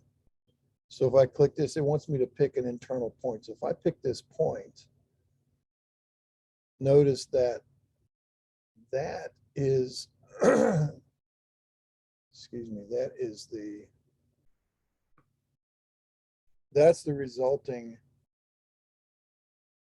boundary polyline. It's as if you're standing in a room and you've got a can of spray paint in your hand, and you just spin around, you know, all of the surfaces that would get hit with paint. Well, even it'll go around the corner, but it finds all of those things, all of the edges that surround the point that you pick. Okay, so when it says draw boundary polyline, that's not going to create this boundary. That's your shrink wrap entities. Okay. So that's just a real quick example of some things you can use that command for. All right, now on with what we're doing here. Let's do a quick grading command here on surface called design pad template. And it's on the surface menu, design pad template. And here's the command. Now we're going to go into this a little more detail tomorrow. So for now, just match this up with mine. We're going to target a surface file. Well, first of all, cancel that. I forgot to do something. Let's just simply draw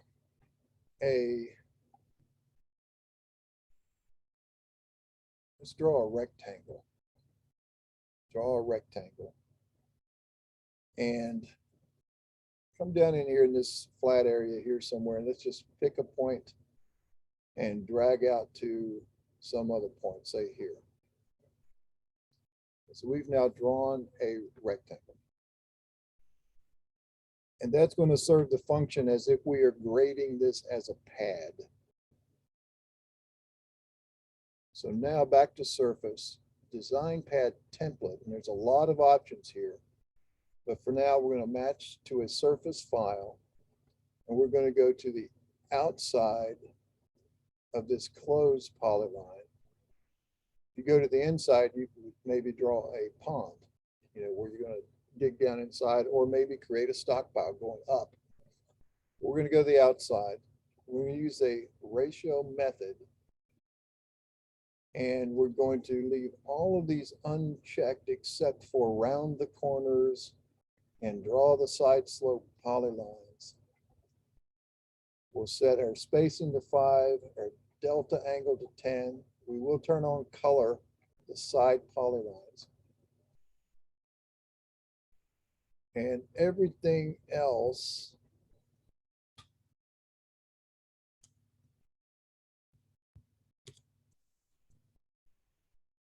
if you will match what I have here, give me a thumbs up when you're matched. We'll go from there.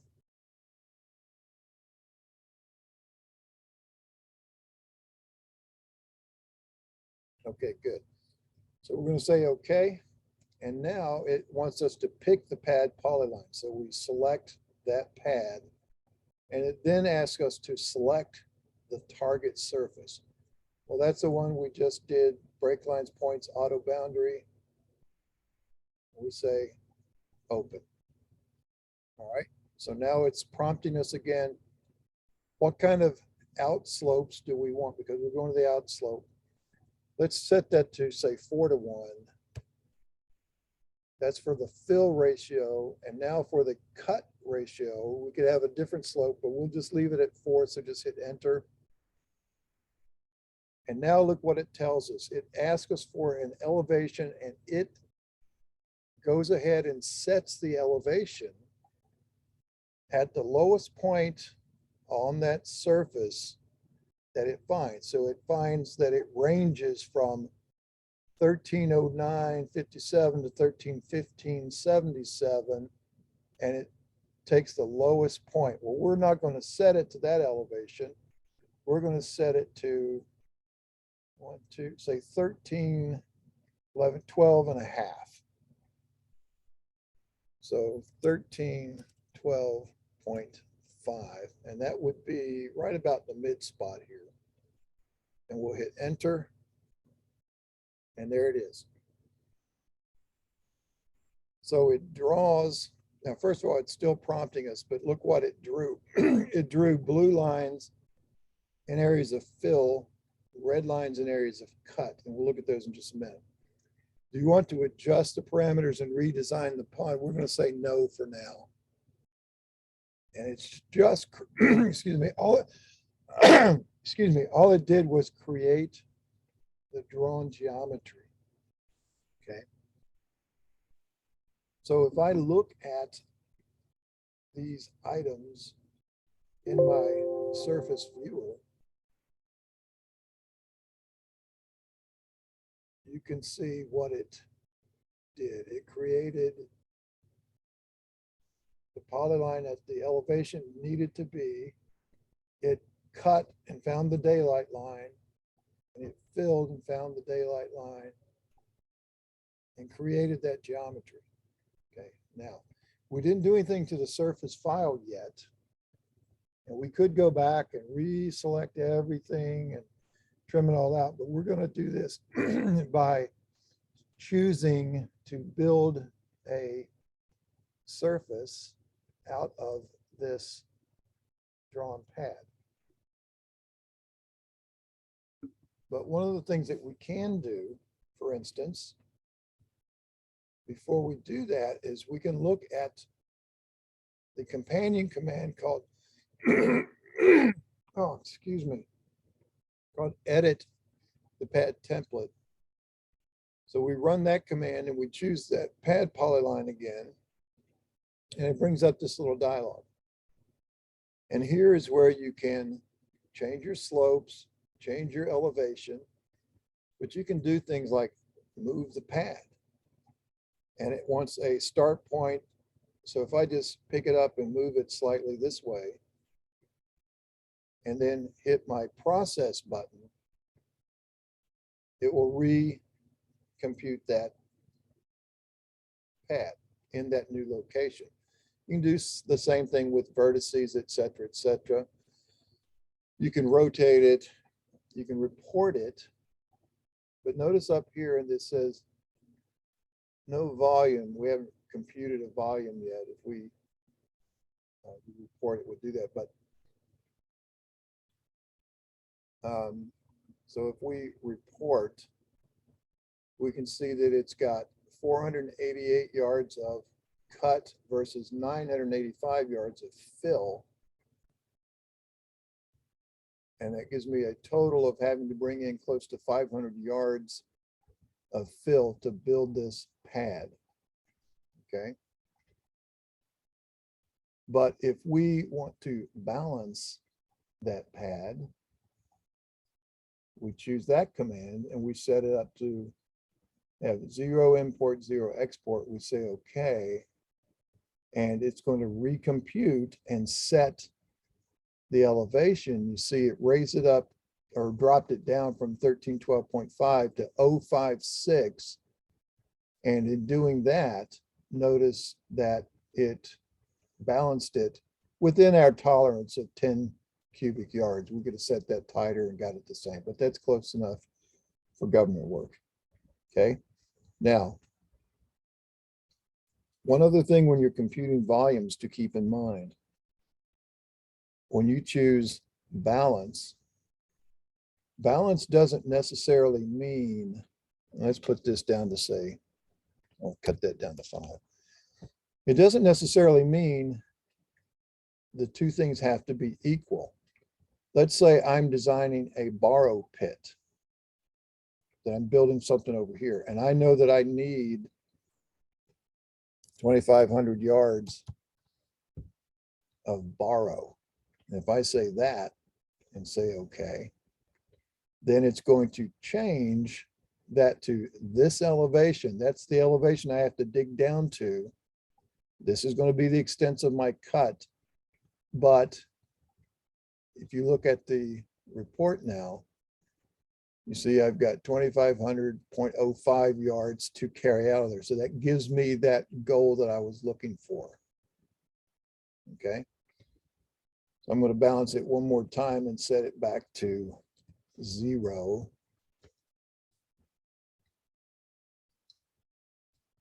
And there now I'm at around 720 cut and fill. So that's a pretty evenly balanced pad. Now, what I want to do from there then is I want to build, I'm going to go ahead and exit that edit. And I'm going to need to build a surface out of this because eventually I want an overall total surface. So I'm going to isolate layers, and I'm going to pick just any one of those drawn lines, and that's going to freeze everything off except for that layer. And that was a layer called pad. That line around there will serve as my inclusion boundary. And so I'm just going to go to surface, triangulate and contour. And I'm not going to draw the contour. So I'm going to go to the contour tab, turn it off, triangulate tab, turn it on to write a file. I'm going to select, and I'm going to call this my pad. I will say use inclusion and exclusion areas. And I'll say, okay. reading my prompt, select the inclusion area. There's that. I'm finished with those. There are no exclusion areas, so I just hit enter, select the data I want to use. And there it is. I can verify it by my surface viewer. And lo and behold, there that is. I can look at the contours and you can see I've got all along the cut, all on the fill, and the surface is a constant elevation. Now, one of the things to note when you're designing the pad, you can set to slope the top at a particular slope if you needed to drain the pad. You can do all that, okay? So now I've got that surface, and if I restore my layers back, I have two surfaces. I can compute volumes. Let's go ahead and do that. Surface. And we're going to say volumes by triangulation, and we'll use two triangulation surface volumes.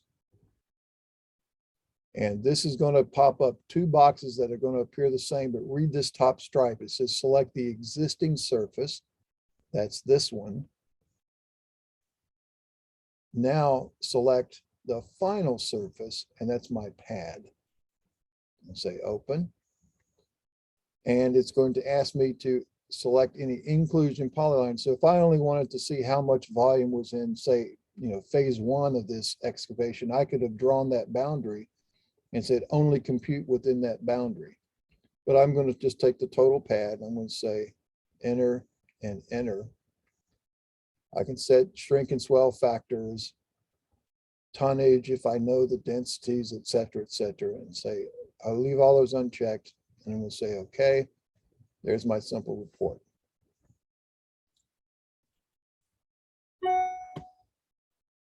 There's my cut volume, there's my fill volume, area in cut, area in fill, the average cut depth, average fill depth.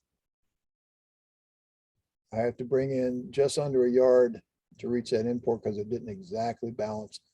And if I wanted to exactly balance, I could change that surface by 0.001 foot lower, and it would change it, and it gives me how much it's going to change per every 1/10 of a foot that I adjusted in elevation. Okay, so this is a good number that contractors like to have in their back pocket.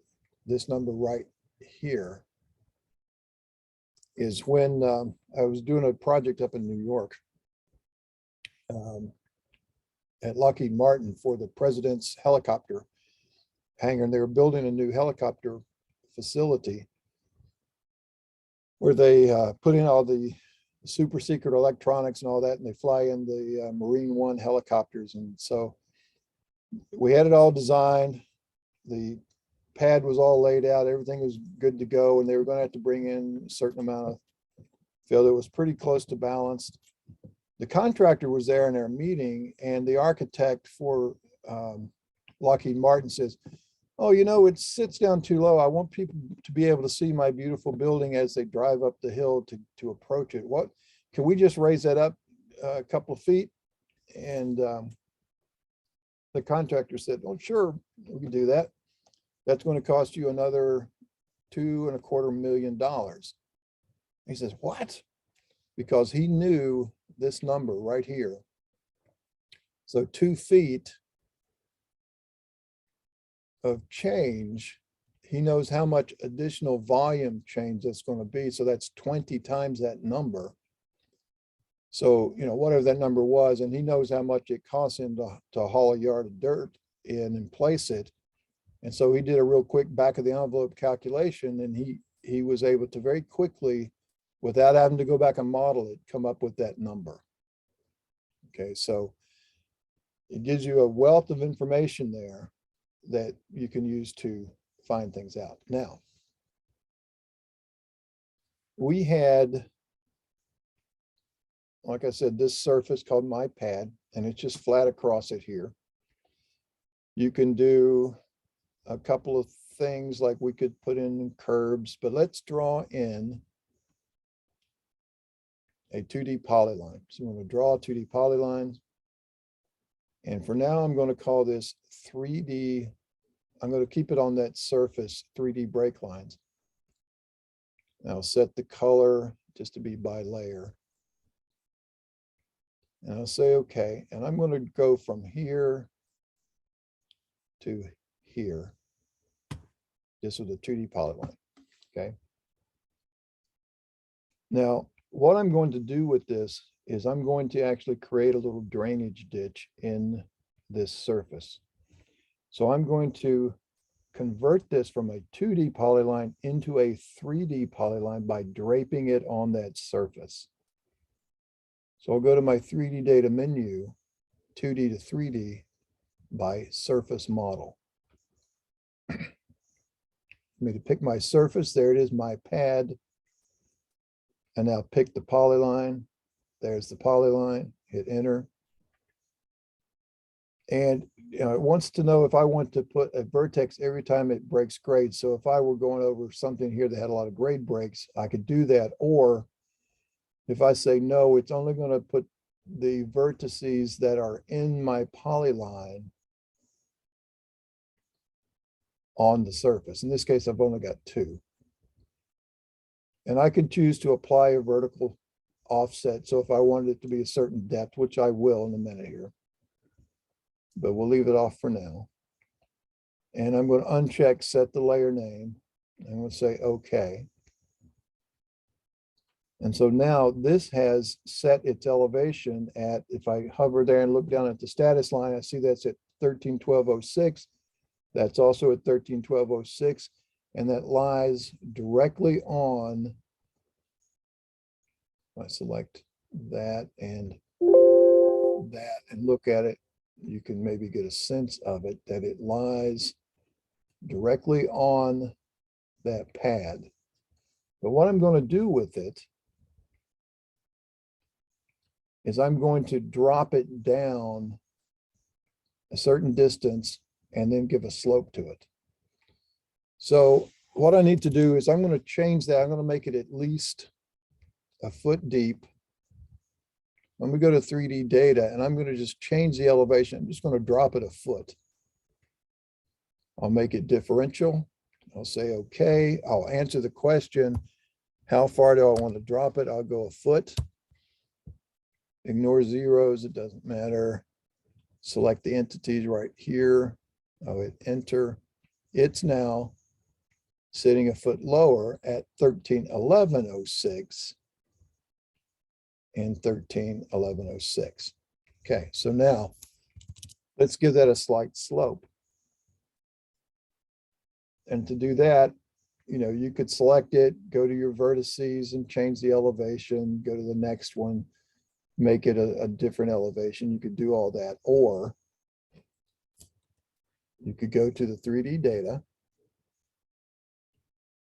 and polyline elevation editor, select our polyline, and we'll check this first one as a control so that it stays at that elevation. But this point we'll leave unchecked, so it's going to compute what that elevation is based on me putting in the slope of -2%. And by the way, that slope under settings, if you slope mode, you can use percent, degree, or ratio. Okay, so I'll leave it at percent. So -2%, you see it changed its elevation where it used to be 1311. It now drops down at 1307.7. So I'll say, okay, that's good. Uh-oh. What's it trying to do? I hit something I shouldn't have hit.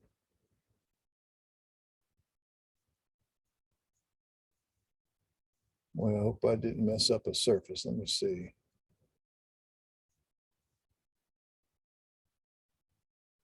Well, I sure did.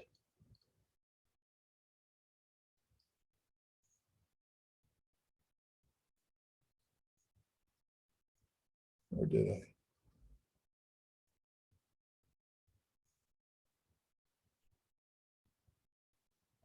Oh, no, that was just that inset. Okay. All right, so now that I have this sitting down here in 3D space, we're going to do just like we did on the curb. We're going to offset the edges. We're going to offset this 3D polyline to make a ditch out of it. We're going to make it a foot across, and then we're going to come out of it at 1-to-1 side slopes. So let's go to our 3D offset. We'll go interval. We'll say, okay. The horizontal offset is going to be 1 foot, and the vertical offset we'll leave at 0. We'll select our line, and we'll come out here. Now, to get the side slope, where do we need to go? We're going to cut up to where this line up here lies on the surface, and there's a couple of ways of doing that. We're going to first of all, we're going to take this line and we'll use that same command, 3D offset. And if you want to get it off the menu, it's down here on 3D polylines, utilities under edit menu. So we offset that. And this time, instead of interval, let's go to a surface. And we'll say, okay. We want to round the exterior corners. That doesn't really matter. We're going to use a ratio of 1-to-1.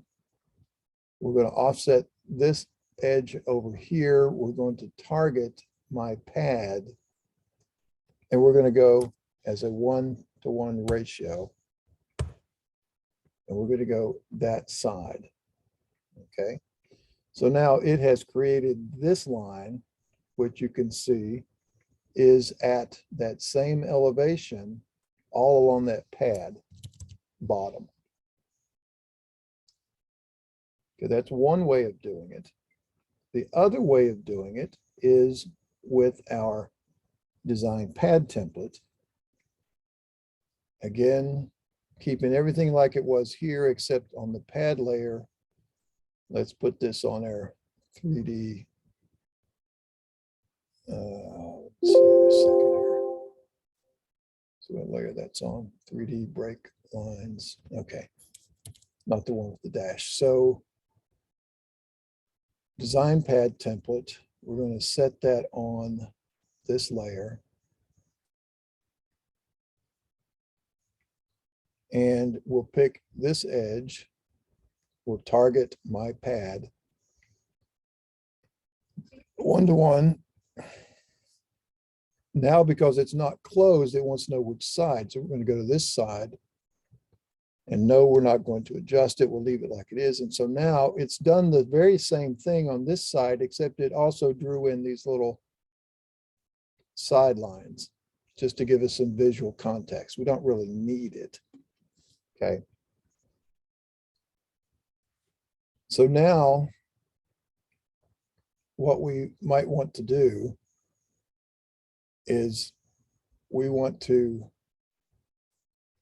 build a little surface out of this ditch by itself. So I'm going to isolate layers again and just choose that layer.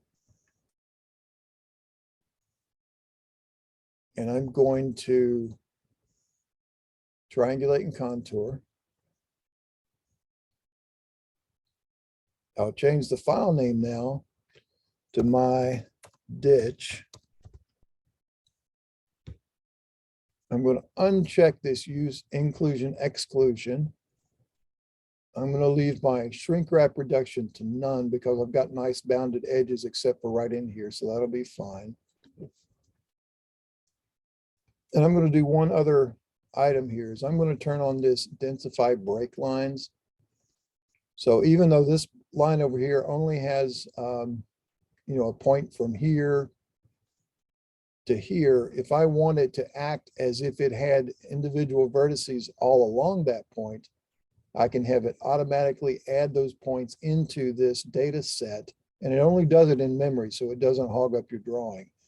So I'll do that. I'll make sure my draw contours are off. I'll say okay. I'll select my data. I'll hit enter. It's now built this surface called my ditch. And you can see it right there. Okay. Now, I'm going to go to view, restore layers. Now, how do we tie all those things together? Well, the first thing to do is let's add the ditch into the pad layer. And we're going to do that with our surface menu, triangulation file utilities. And that's going to load up a little resizable window here. And let me get this out of the way. I'm going to load a 10 file. That's the base file. So that's going to be my pad. And there it is. You can color it in if you'd like. And it's got some of the same controls that you see in the 3D viewer. Okay, so once I've done all of that, I'm going to go to the next button at the bottom.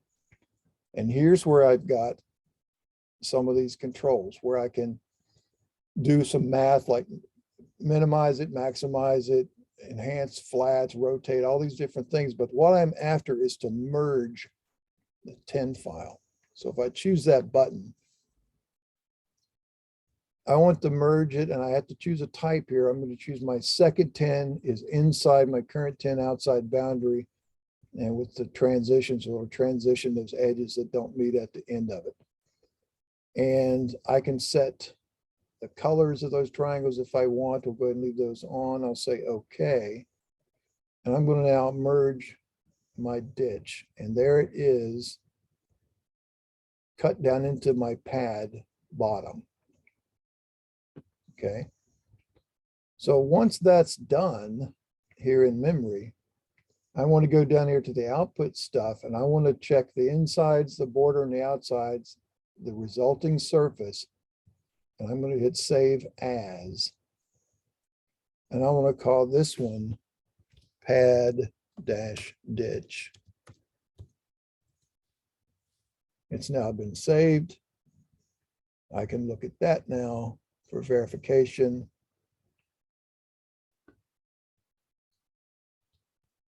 And there now is, and that's the result of coloring that surface when I did the merge. So that's now what it looks like. Now, this wouldn't be a very effective ditch. I'd have to put a pipe down here and get it out of my pad or daylight it somehow or another, but you get the idea of how you can manipulate these surfaces. So that one surface, we very easily created by drawing the line. We either did a design pad template or we did a 3D offset. We have a flat bottom across here, and we use that to modify this surface. And we could do the same thing now. Triangulation file utilities. Let's load up the base, which was our break lines points auto body. We'll go to next. We'll merge. And this time we'll keep that same idea up there. And we're going to merge pad ditch into it. So we open that. And that now would be what it would look like. Merged into that file. We'll save as, and we'll call it total merge. Merged. It's now saved. I can now look at it.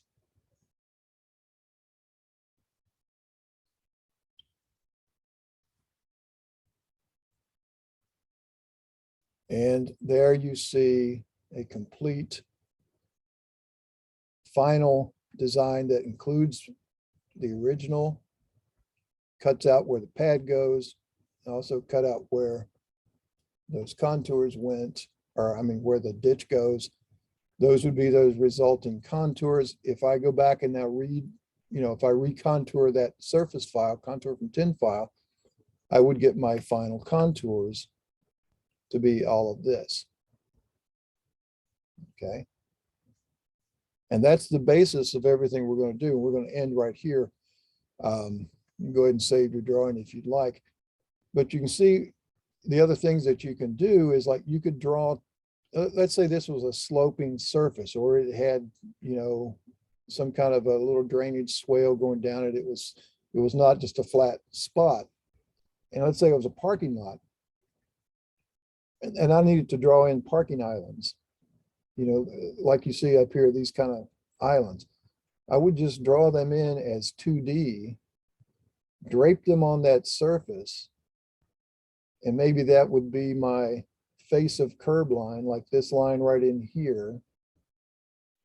And then I would use 3D offset to bring the top of the curb up, and then another one to bring the back of the curb up. I would set those. I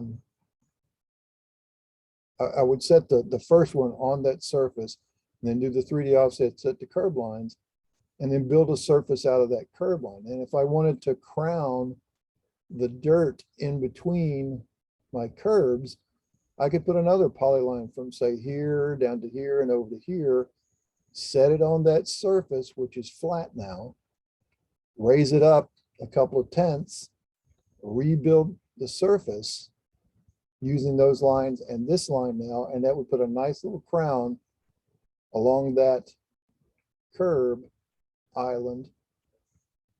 And then I would merge it using triangulation file utilities into that surface.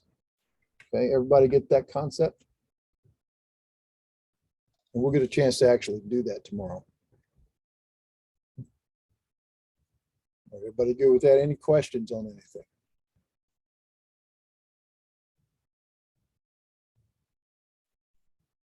Okay, I think we're good.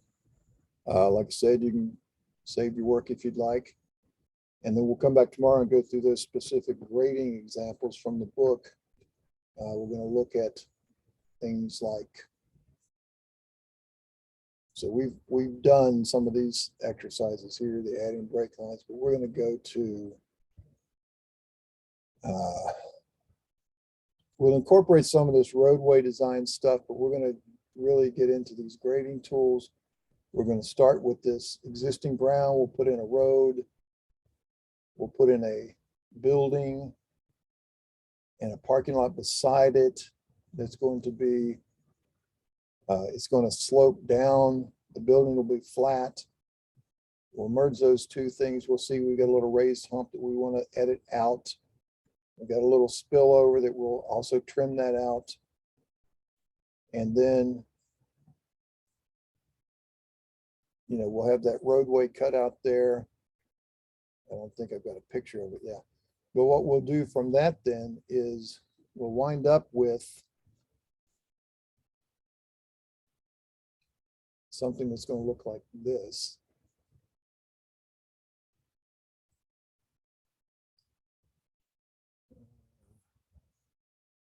I think it's this one, yeah. So this would be, see how that's that same picture. So we would tie all this in, tie it into our roadway with that cut and fill, and we're going to build that surface. I'll show you what that looks like here in 3D. So, you know, that's going to be what we actually build. There's a little drainage channel down the side. And we're going to take out that little high spot and trim off that little overshoot. And then we'll tie an access road into our existing, or into our design road out here. And that basically covers the bulk of everything that you're going to be doing in your grading concepts. Now we will also, Todd, for your use, we'll take a look at these, let's see.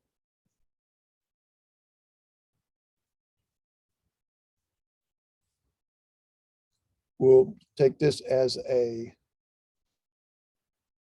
set of surveyed points along a stockpile.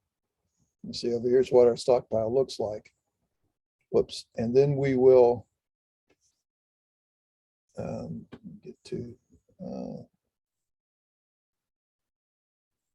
we'll design a borrow pit, just like we did on our pad template.